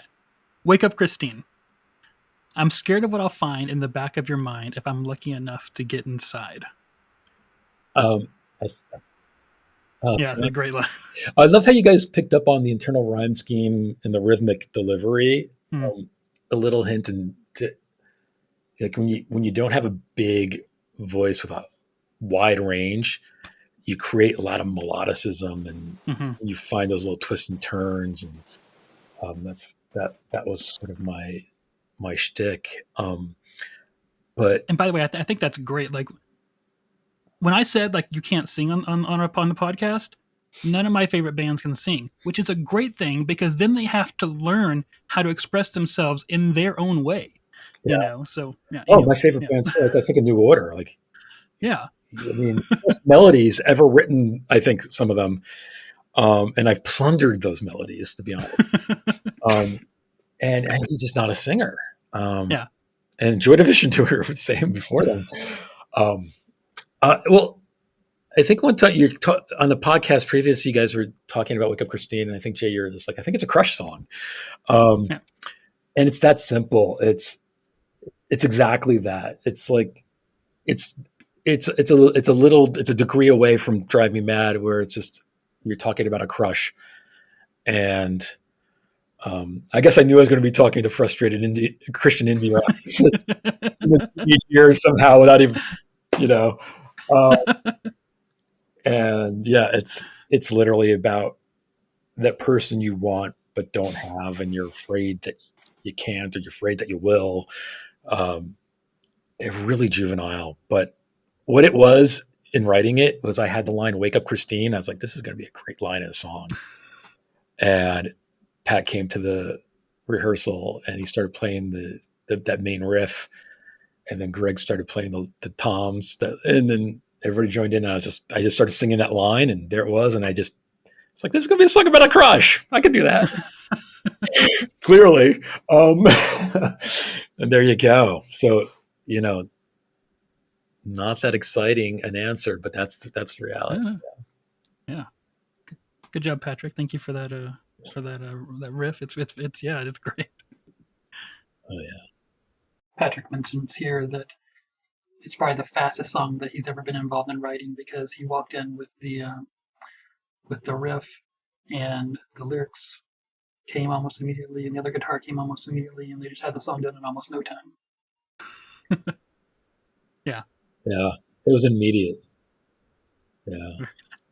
When I write these words, I'm usually picturing me at my club at that time, dancing in the corner with a couple of my friends, and there's that girl across the floor. So if that helps you, you should listen. That does, yes. The girl I haven't talked to the last time I was there, the last time before. This is going to be the time. All right, Boy Wonder. Yeah. You said it happened only once one time, but maybe sometimes now it happens all the time. Oh man, you picked the hardest lyric to talk I know. Oh my God. I have an alternate on this one if you think this one's easier, which is I just don't want to be a love story. Yeah.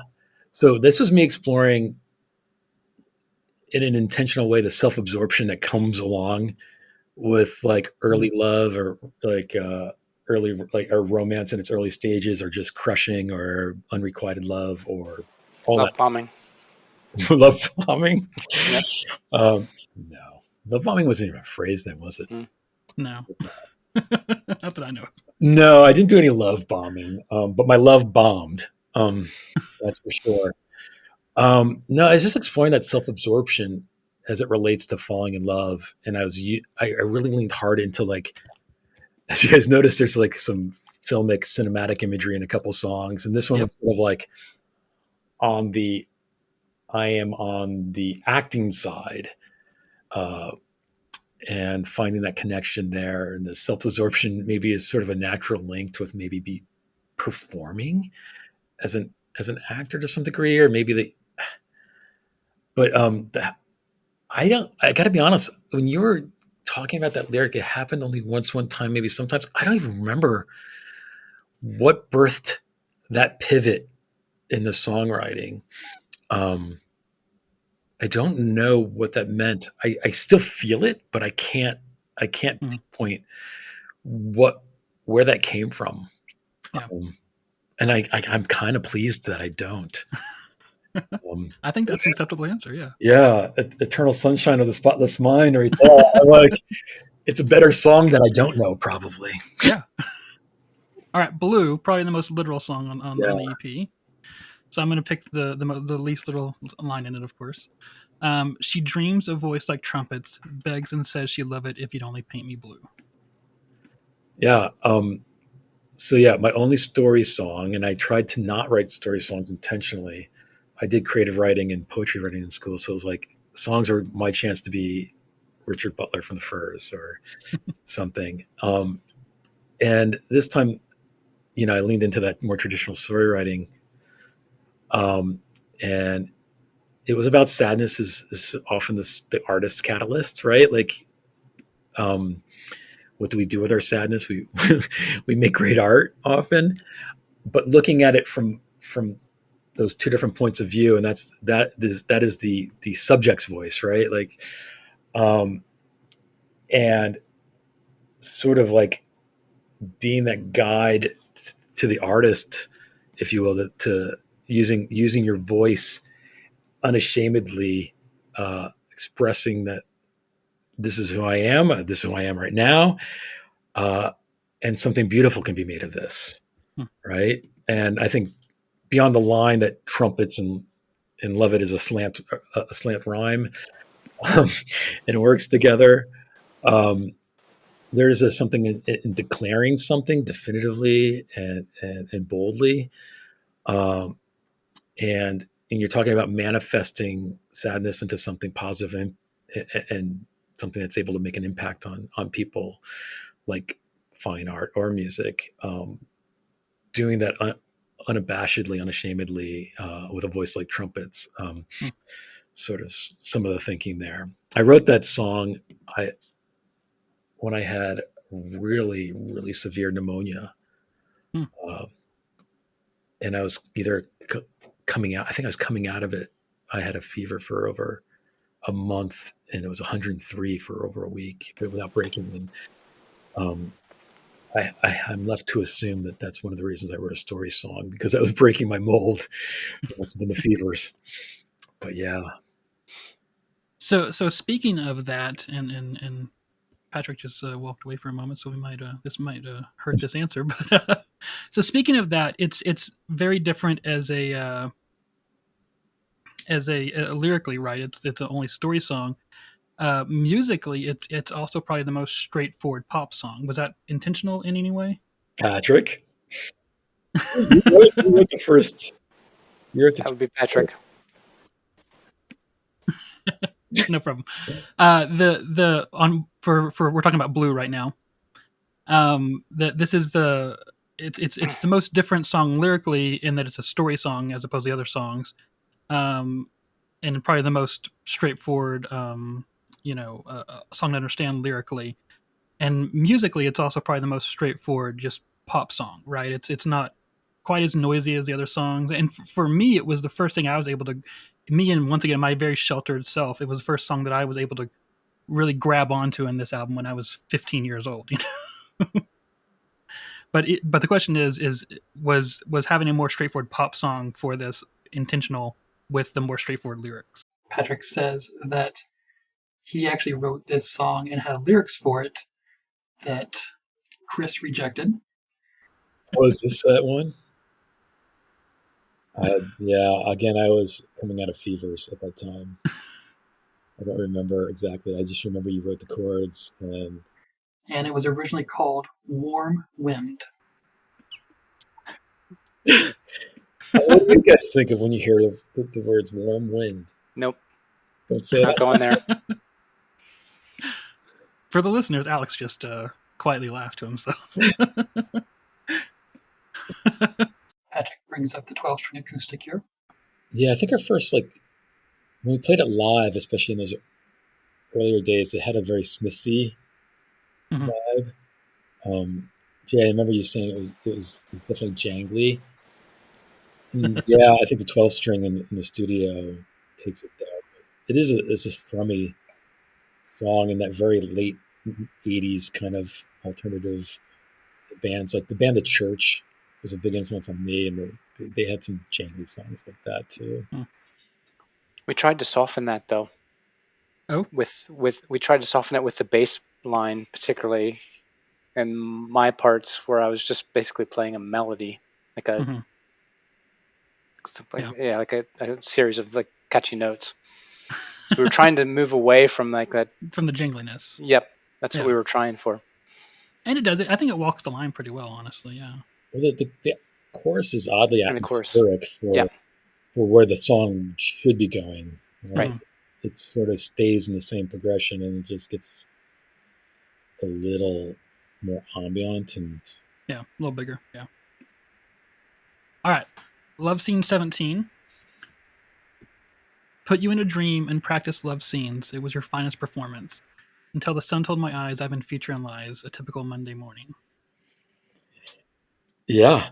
Again, going back to the movie imagery, this time exploring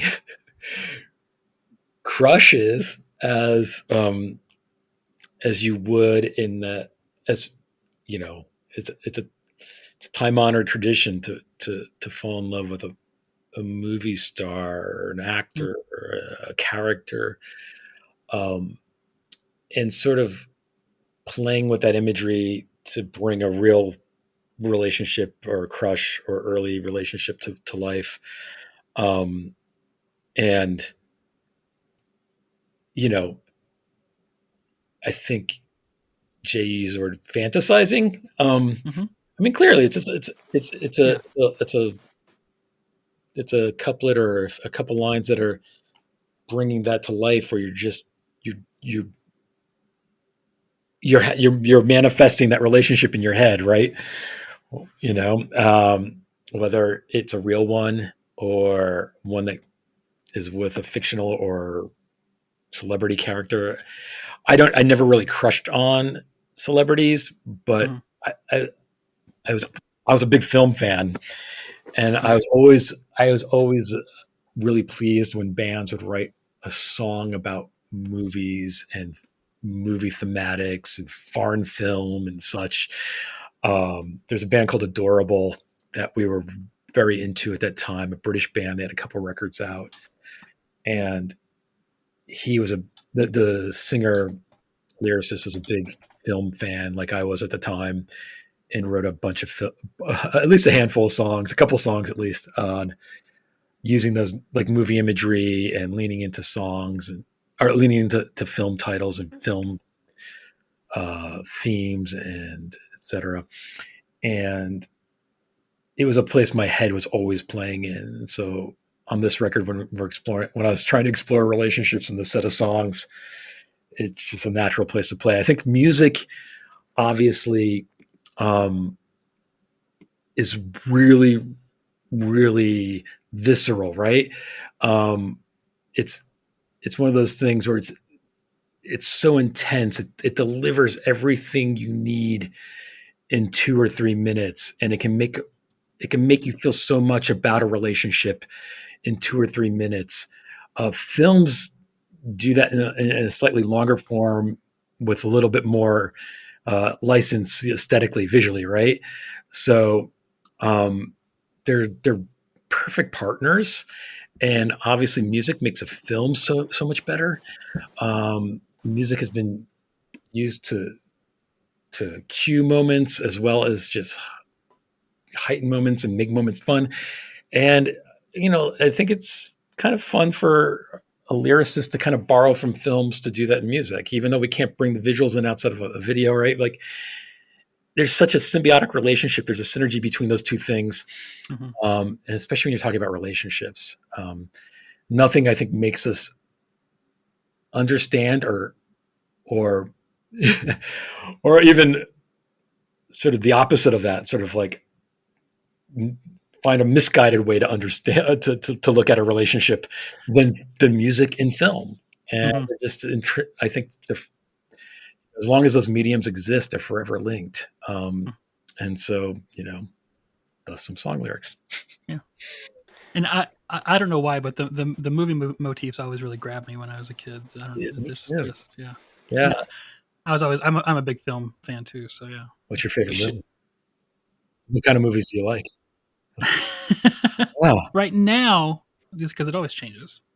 Right now, my favorite director is and once again I'm bad with the names. Roy, Swedish guy who did Swedish Love Story, A Pigeon Sits on a Branch. Yeah, he's an kind of an absurdist. Really? Roy Anderson. Jeez. Okay, Roy Anderson. I don't know. He's an absurdist filmmaker that uses a lot of like. Most of his current movies are more like short snippets, kind of pasted together, and it takes him years to film them because, anyways, yeah, it's Oh, it's cool. beautiful stuff. I'll have to get that from. Yeah. Write that down later. I was I'll into send it to you. at that time a Swedish director named Lasse Hallström. He did My Life as a Dog. Oh Yeah, I was into Bergman at the time too. yeah. Hmm. And John Bate and I used to watch a lot of Peter Greenaway movies. English director. Just weirdly, maybe a little too pervy now. It seemed very artsy at the time. Now I just look at it like, what the? I don't know. How much time I spent watching those? Yeah, and I like the French New Wave stuff too at the time. I don't know. I would have liked another crack at writing about films or bringing film imagery into that does justice to what I watched. But Love Scene 17 is what you get. So If you guys All right, haven't heard, if you haven't heard the song "Road Movie" by Yeah. Adorable, Okay. phenomenal. Yep, I'm adding it to my list here. Phenomenal. yeah, there's not a lot on Spotify from them, but on No, YouTube, unfortunately. you can find it. We can find stuff here. And Yeah, if I but- may mention, Yeah. go ahead, Chris. I was Finish. just saying they have a song called Breathless, which is from Godard's Breathless. It's based on that. Okay, I didn't know that.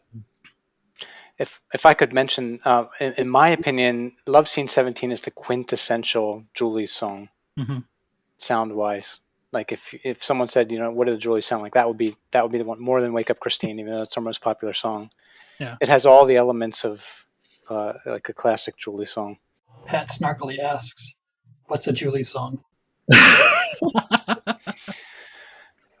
Beautiful melodic bass line that drives everything, really interesting drums, like the really cool imagery lyrically, and then what you and I do, Pat, like the dueling guitars with the alternating, like just raw energy, and then like the melodies interweaving. To me, that is my favorite thing about the Julies is the sort of dueling. We've always called it dueling guitars, but it's more the intertwining. Yeah. Like you guys write your own parts, but somehow, and they don't. If you hear them each individually, you wouldn't think that they work together as a set. Mhm. But the way the guitar parts just sort of go in and out of each other. You guys even, I think, mentioned it at least in Boy Yeah. Wonder. I think, which is my favorite probably, especially the guitar work. Mm-hmm. It's just something about that. And I'd say even our fans at some point like would come up and talk to us about that. It was such a unique. I found some internet chatter on that back in the day too, about the way you guys played, writing your own parts, and while more traditionally there's usually a rhythm guitarist and a lead guitarist, and we just and I do mention in the episode, but yeah, I do love when melodies kind of just wrap themselves around, they seem to just come out of nowhere from the different instruments and form a different melody than anyone's playing, right? Like, and there's so few bands that do that beautifully, but yeah, you guys are among them. Yeah.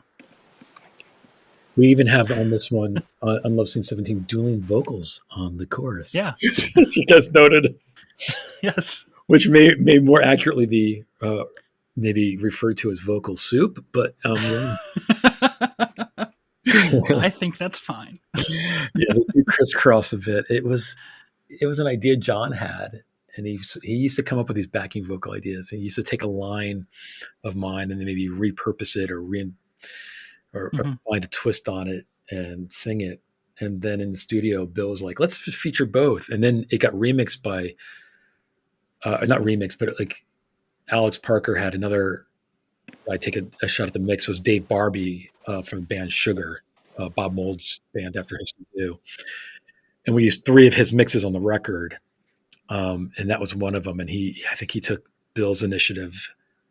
So Bill worked on John's initiative to have a dueling vocal, and said, "Let's just put him right up there." And then Dave Barbie, I think, just took it another level up, like amped it up even that much further. Yeah, little backstory. Yeah, it gets so chaotic that it informs this tension that's just for me is one of the beautiful things about music, and yeah. A little side note there. Bill Campbell, when we were recording, was shocked to discover that the line was, "Since I've been acting up for you." He thought it was quite literally, "Since I've been whacking off for you." That's what's in my head. Every time I hear it. So, I mean, there is a love theme through the record. There is. And I purposely pulled that line because I think it's kind of evocative of like a masturbatory fantasy, maybe, and if you want to take it there, for sure. Yeah, but no, I even before I ever saw the lyric sheet, I got that line, the "acting up for you," which I think is a beautiful thing because it's it's like it's this trying to get attention thing, right? Like like just yeah. The little on the metaphorical conceit nose, which I get sometimes embarrassed of. It's like so thematic, where you're sort of playing with twists of phrases. But yeah, it's that was I think the metaphorical conceit is sort of classic songwriting that got popular again in the 90s, where you sort of like you ride a metaphor all the way through, Yeah. So. All right, let's move on here to Friday and Faithless. Please. One of my favorite lines in the entire album, because while I am also a romantic, I'm also a bit cynical, which is, "If this was heaven, I'd kill myself to see if I could make it again." Yeah. So we recorded the music for that with Bill, and then I had to go write lyrics before we went to mix it, because we were going to record those, I think, a week or 2 later, go back down. And this is the only song probably it's not about like, relationship love. This is like a psalm, if you will. Mm-hmm. It's a multilateral conversation with myself, God, and the listener. And so that line was all, you guys kind of nailed it, I think, in your podcast. It was really about the frustrations and limitations of your dreams and living those dreams out. And I was just, it was like a yelling at God kind of thing. But also talking to the listener and also talking to myself. The lines sort of, I think, there's a different recipient in that conversation, a different unwilling participant in each in different junctures. And on that line, I remember thinking too, like, oh, shit, like this is like a Christian indie label. Like, I can't not write what I write, but I don't know if this is going to be an issue. But yeah, it's yeah.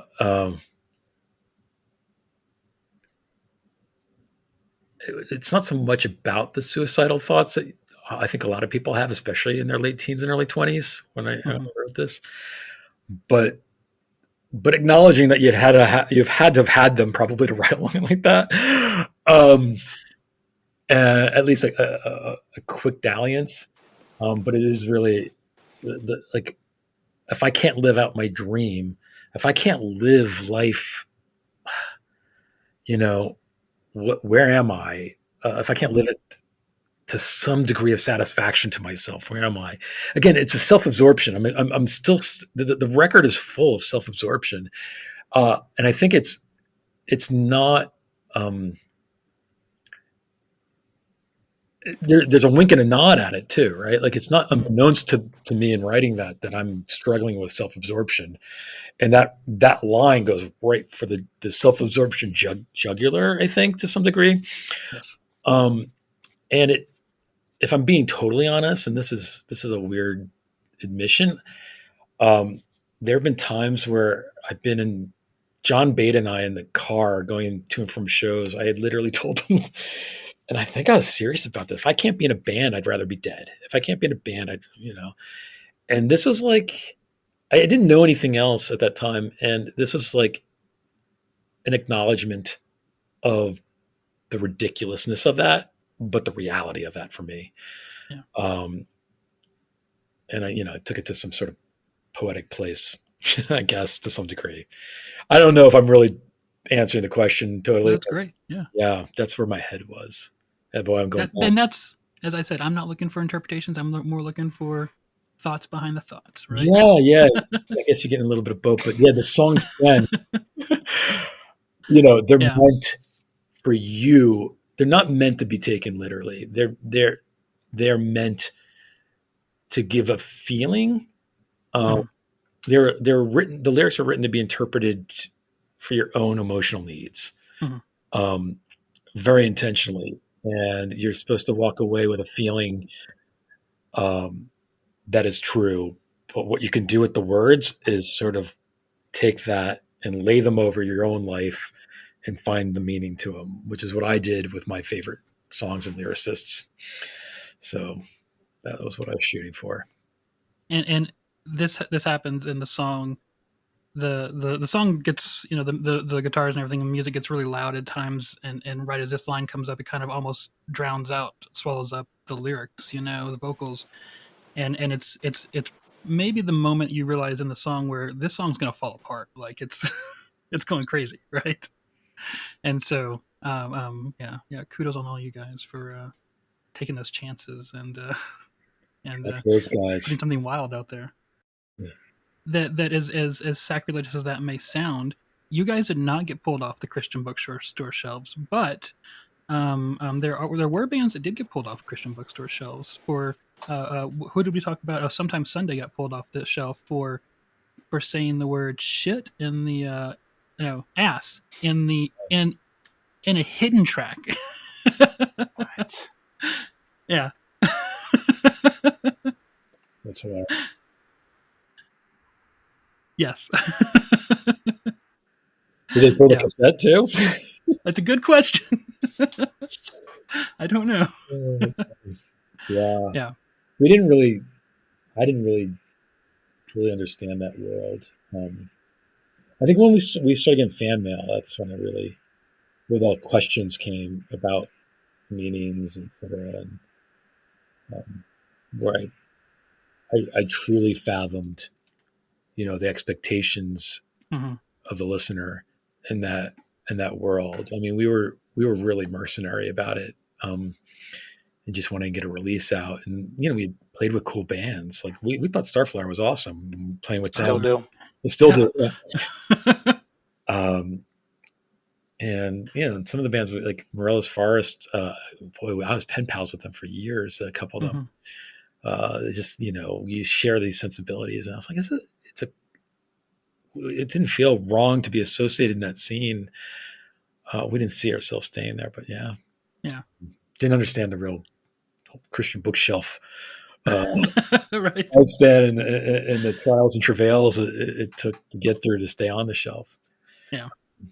Well, I can say personally that I am really thankful that you guys ended up there because and Jay and I have joked about this that we almost, as Christian kids, we almost got a more of like an indie record store in our little towns that the secular kids didn't get because there were these little weird labels getting distributed into Christian bookstores, Mind-blowing.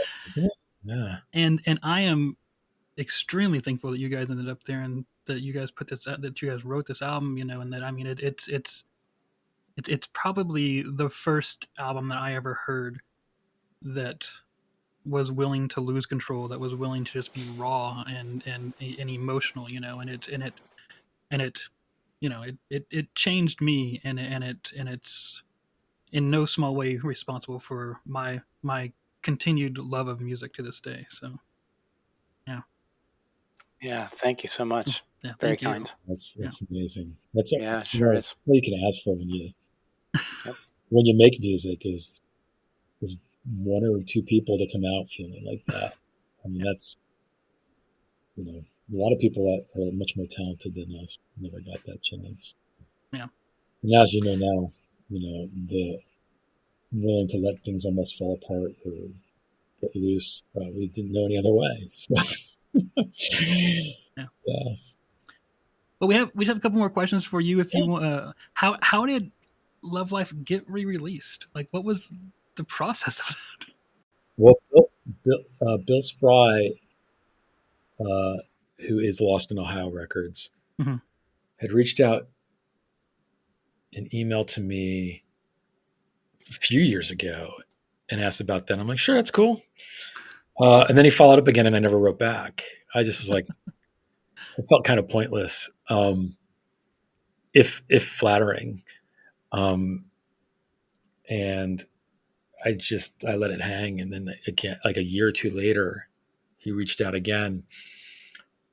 And at that point, I was getting older, and nostalgia was just becoming part and parcel of my life. And I said, yeah, sure, let's do it. He was someone like you guys, right? Probably the same age. Like, we were probably in our early 20s when we wrote this. Most people that were listening to it were probably in their teens, with some exceptions of the people that we were playing out to. That were most of the places we played out were 21 and over, outside of the university shows that Scott Hatch threw and stuff. So he is just one of those people that grew up on the record, and it had a place in his life similar to what you're describing, Clifton. And he wanted to make it. I think he always was on a mission to hear it on vinyl, because he loved vinyl, and it's like to right a wrong in his mind. And then he decided to do more than just that, so it became the inaugural release. But I think he just wanted to honor the reality that it was this weird, beloved cult classic. And why wouldn't we want to go along with that? And as a byproduct, we ended up writing and recording again. So yeah. So tell us about that. You guys are working on some new music. Yeah, it's just the three of us now. Yeah. And yeah, I think it started during the pandemic, as this project, as Bill launched the Kickstarter, etc. Pat and I started talking about the possibility at first, and he was sending me all these tracks, and I had written for years in between with other artists. I've written with somebody named Ian McGlynn. I wrote some songs with a band called All Star United, which is in the Christian world. Yeah. Yeah. Great artist. Yeah. Yeah. Ian Eskelin and I were friends for years, and I wrote some songs with him. And with this guy, Ian McGlynn, and I wrote a lot of music. Um, and then when Pat started sending me like little, clips of things that were popping into his head, etc., it started feeling fantastic. It gave me a purpose during the pandemic too. Like, and there's just something about writing things that you're going to sing that's different than writing things that somebody else is going to sing. Even if those singers are much, much more talented, and it's great to hear someone else do more justice to your words than you could ever do. There's still something just so wonderfully ownable about singing your own words, and such an expression and extension of yourself. And after Pat and I just started getting a few thoughts down, we asked Alex. I think we asked him a couple times, and he was just like, "Yeah, I'm actually interested in this." Right? What was that, Alex? What? No. No, I said no. I mean, I had no intention. I mean, I hadn't played guitar in 20 years. Wow. I mean, just messing around in my house occasionally with an acoustic, but not for some worship team stuff. But no, yeah. So why did you decide to? What turned the tide? Now that we're all talking, creating is compelling somehow. I mean, I don't. Not really a rational reason, but I was like, yeah, okay, let's try this. And like once we started creating together again, I mean, it's indescribable. And I especially the way Pat and I work together was cool in the Julies, but the way I feel now is like we're able to be even more thoughtful about how we play off of each other working remotely. So there's challenges in writing music remotely, but in some sense I feel a freedom to be more creative and to be more in sync with what Pat's doing, working the way we are now. Yeah. So it's been a blast so far. Patrick makes a joke about how far they live from each other now. We can never see each other. Yeah, the possibility of getting together is in Philly suburbs. I'm an hour away in central Pennsylvania, in Lancaster, and Chris is in northern New Jersey. Yep. Yeah, I'm still in New Jersey. About 10 minutes. No, not at all. No. We get together to at least record in the studio. That's cool. We have great designs on getting together more often. Are you going to play live? Right now, it's 3 of us, and we're spread out. And I don't know I think if we did and the people actually wanted to hear it, that were fans of the band, they'd want to hear the old stuff, and that would mean learning it again. And then, I don't know. Look at us. Yeah. I don't. No. You look great. It just seems to be a very whimsical notion. It's a hassle. We're old. Come on. But the label, Bill from Boston, Ohio, is like, you should do Furnace Fest, and you should do this, or you should like. I'm like, I don't know. If somebody came around and made something happen, maybe we would, but I can't. I don't know how it would work. I watched Robert Smith play live with Churches recently on their new single that came out, and I'm like, no, dude, you should just not be playing. Like, come on, sit behind the stage. Come on. He sounds incredible. Yes. So why he doesn't look incredible? That's all right. Come on. Jay mentions that they said if someone else organizes, they'll do it. So, yes, that seems like a challenge. Somebody else wants to start another Kickstarter. All right, you guys ready for the last question and the most important question of this entire conversation? All right. Oh yeah. We're gonna go in reverse order again. Top Christian album of the 90s. Oh my God. No supertones. That's not a joke if you don't know who they are. Okay, we can go in whatever order. I feel like Alex is the most equipped to answer this question. Well, I probably am, yes. But did Stryper put out any albums in the 90s? Is it To Hell with the Devil? When did To Hell with the Devil come out? You know what did happen in the 90s with Stryper? What? On Flying Tart. Was it Flying Tart? Oh yeah. the tribute, album. We were almost on a Duran Duran tribute that Alex was planning. We had picked our That's song. crazy. That's true, actually. Yeah. We were going to do Girls on Film. Jay confirms here that Against the Law came out in 1990. Ooh. That album sucked, so that doesn't count. I have no idea. I didn't. Yeah. All right.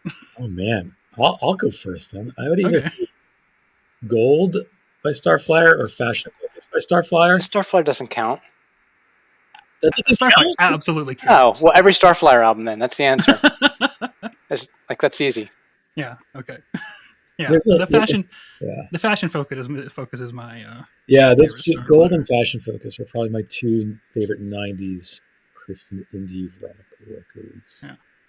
Okay. I would think. Patrick says here that his favorite album for the 90s was Danielson's first album because it's so crazy. Which Yeah. Daniel, like the yeah, okay. Wait, what artist is it, Pat? Danielson. Okay. Yeah, Danielson family, yeah. I gotta look them up. Yeah. Daniel used to be at like a lot of those shows, and he played Scott's shows, and he'd be hanging out. And you met him, I'm sure. Yeah. Yeah, that was there's a documentary on. Mhm. It is, yeah, I think I watched it. Mhm. Yeah, it's the early. For other people, it's the Sufjan documentary. Stephen's beginnings. Yeah, all blends Alex. together, guys. It just all blends together. Alex, are you going to pass, or you're the last one here? Well, I said Starflyer. Like I love. Yeah. We're going to stick with that. Do you have a specific I album? love Starflyer. I love Jason. Yeah. All Does right. Floor 100 count? Yeah. Yeah, of course. Okay, they might be in the They're mix. on my list. Yeah, Okay. they might be in the mix. We played with them too when we were Riviera. Oh, did we? Okay. That's a big show. It was Riviera. Riviera. That was us. Yeah, Floor it's big 100, naturally. Joy Electric. What else? Yeah. Is that a Java Casa show, Chris? Yeah. When they switched to the school, when they started doing shows at the school. Oh, okay.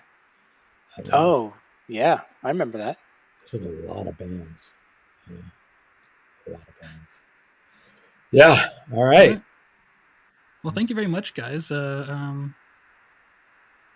it was really fun. Feel free to edit this in half. I talk way too much about this. Apparently, I am the history keeper of the truth. That's right. Yeah. There's no question. There's always someone who's keeping all the history of every band. It's very very weird. Yeah. Jay brings the live videos back up. Yeah, that's my new mission, by the way. I'm gonna know you guys until. That's a much more achievable goal than getting us to actually play live now. Okay. Then that's my new goal. Then is. Oh man. Is until some of those stuff start showing up on YouTube. That's yeah. All right. Totally. Well, until we have the new record out, maybe we'll meet again, and you can. Yeah. You can run through that one for us. It was a blast. It was a blast listening to you guys. Okay. Yeah. About this record and our band, which I think at this point in our lives just blows our minds that people still do that. So, But they do. but Jay, I was much more firmly in your camp of like, I don't know what the hell. Yeah, that sounds good. Quick to whatever you say. I was feeling you. Jay mentions here that we just recorded another episode about an album with indecipherable lyrics. Yeah. I loved it. That was Lassie Foundation, another shoegaze band. So yeah. Yeah, totally. They've grown for the years. Mm-hmm. Yeah. Yeah, it's a prayer chain meets Starflyer. Yep. Yeah, I remember the prayer chain tour. Remember Bill? He opened up for them with the Throws. He's like, I'm going to wear your shirt on stage. You're nobody's like. I remember having. And we went to the diner with them, right? Yeah, Denny's in Lancaster at like 4 a.m. I remember that. Yeah. With the prayer chain people. With the prayer chain people. Yeah, it's weird. It's 4 a.m. Who can remember that? Who can remember? Yeah, they were nice guys. Everybody in that scene was pretty nice. Yeah. Starflyer was one of the weirdest, I think, right? Hardest. Weirdest people, or yeah, for me, yeah. Yeah, but I mean, we were also fans of that band, so it was kind of right. Yeah. The other band, I didn't know their stuff. Maybe Morella's a little bit, but I could never talk to Jason. Yeah, that's. You could never talk to Jason. I mean, I would never dare to do that. We interviewed Jason Fleetwood, who was in a couple bands, Rainy Days and Bloodshed. Bloodshed was like a hardcore kind of emo-ish band back in Tooth and Nail, very early Tooth and Nail. Yeah. And he's also a big Starflyer fan. Everyone's a fan of Starflyer, of course, but he was in the same scene out there, and he had some good stories about trying to talk to Jason, just fanboying out. And Jason's a real introvert. That's what. He's hard to talk to because he's just he was all about his guitar. I think he smoked cigarettes then too. I don't know if he maybe still does. And I didn't smoke, and maybe I was trying to. Maybe I was just kind of like an introvert with their cigarette is a thing. That's my memory of it. I might be wrong. Maybe it was someone else smoking the cigarette. But, not me. Not you. No, it's not. Just that one time, right, when we were recording Love Life. Those are fun bands to play with, though. It was because you wanted to stick around and see the show as much as be the show. Mm-hmm. And they also kind of raised your competitive spirit a little bit, right? Not with Starflyer, because Alex is making clear that we were in the fan camp only. Honestly, Wake Up Christine, my part is partly based upon what I saw sitting on the floor at Jason's feet watching him play and at Drexel, Sitting at his feet. You hear it here. Literally, I'm telling you, like on the floor, sitting there. Well, good. Sideways. What pedals did he use? Well, yeah. I didn't catch that. It's just when he put his hands on the strings and like the squealing sound and then back in, I was like, yep, let's do that. All right. So we should get off of here. I gotta get to sleep sometime soon. Yeah. I assume you guys. So you guys are, every one of you guys is later than I am. So where are you, Jay? Oh, you're in West Virginia. Oh, wow. Also not that far. Yeah, you're in Texas. In Texas or something? I'm in Austin, Texas. Yeah. Are you in Austin? Oh, okay. Yeah. Wow. Yeah. Not where I'm from. I'm from North Texas. I'm a much smaller town. But well, Austin's super. Patrick asked me about my amps behind me. Sure. Do you have You can't see my favorite one, which is right I there. need to see. That's my Friedman small box. That's the one I play almost all the time.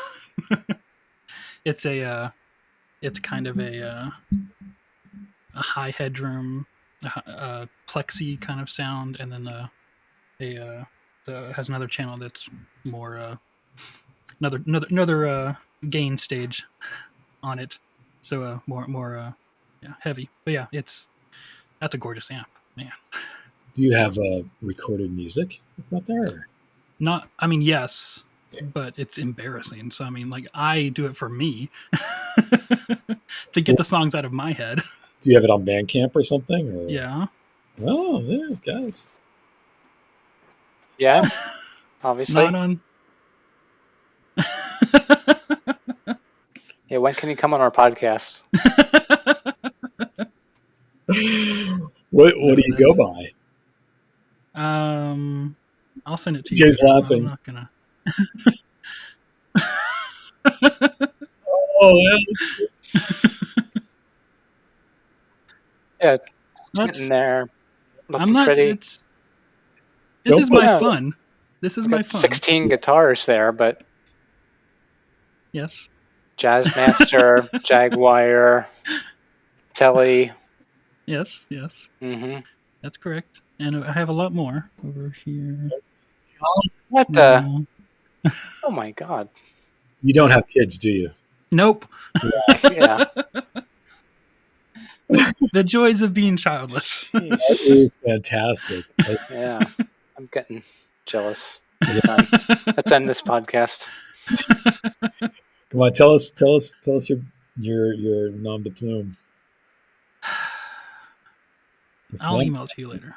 Oh, sheesh. Okay. Just say it. It's the stuff that's on Bandcamp is under name the X Primitives. The X Primitives. Yes. All right. Yep. Hold, please. I love it. All right, let's get off of here before someone finds it. Oh, dude, I feel you, man. My workmates still like, when colleagues find out you're in a band, or and they want to know what the band is, and then they're trying to figure it out, and they start Googling. It's the worst.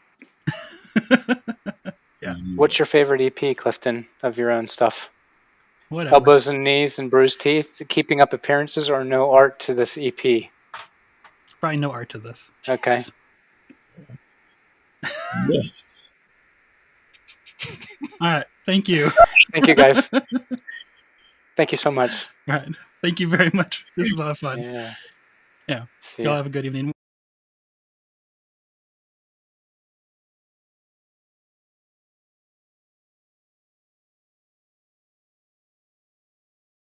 Collared shirt.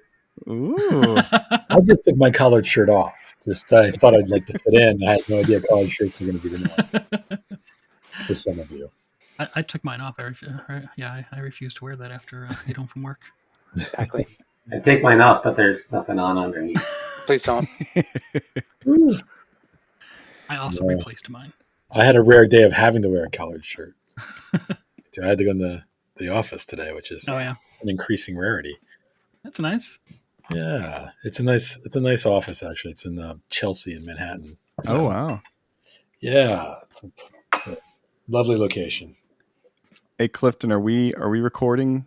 Mm-hmm. We're all good. This is a new program we're using, so we tested it earlier today, but you guys are kind of the first. Guinea pigs. Yeah. Yeah. All good. We're used to it. Okay. We got a bunch of questions for you guys, obviously. Is there anything you don't want to talk about?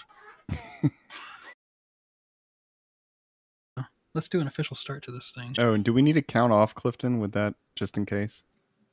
Would that help you? So we've never used this program before. I think it lines up all the audio, but in case it doesn't line up the audio, what I want to do is, have you guys ever done this? I want to do a count. So I'll start counting with a beat, and you guys join in. Let's everyone join in. I'm going to count from 1 to 10. Everyone join in at 5. That way, if I have to line up the audio, I can line up all the audio with all of us saying the numbers together. Does that make sense? I know it sounds like you're already in a more advanced band than we are. So he's going to count, and when he gets to 5, you count with him. Perfect. Yeah. Yeah. All right. Here we go. You ready? All right. I'm going to wait for the clock to come back around. 1, 2, 3, 4, 5, 6, 7, 8, 9, 10. All right. Cool. Right. That worked pretty well. It'll sound better if we put it all together. You guys actually aren't that far behind me, so that's it's better than most times we record. Yeah. Well, yeah.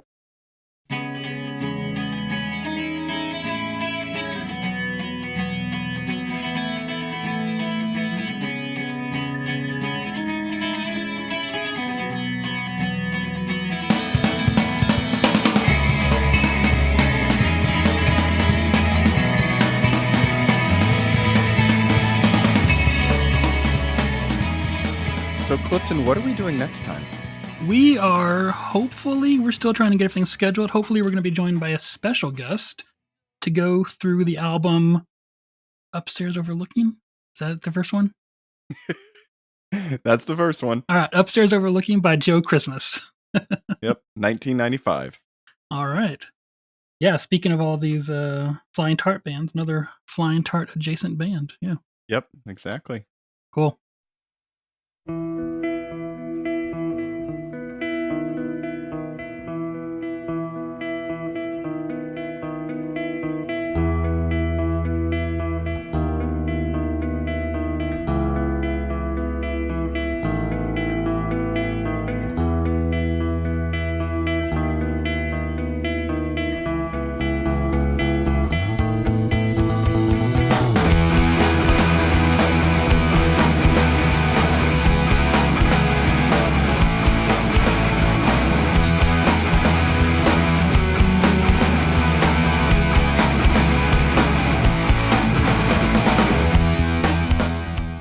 Thank you for joining us for another episode of Your Music Saved Us.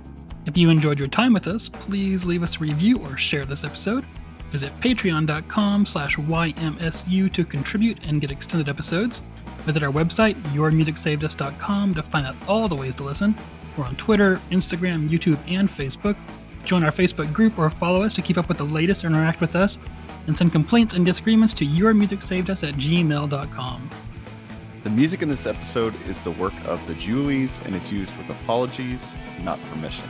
Yeah, you can get their stuff on Bandcamp or from Lost in Ohio. Yeah, I know you can at least get Love Life, and then also, of course, be looking out for that new music here. Yeah, and I saw that they're fairly active on their Instagram page, okay, among other things. So yeah, you can still check out the Julies, out there on the internet. Yep. All right. Thanks, everyone. Yep. Bye, everybody. Bye.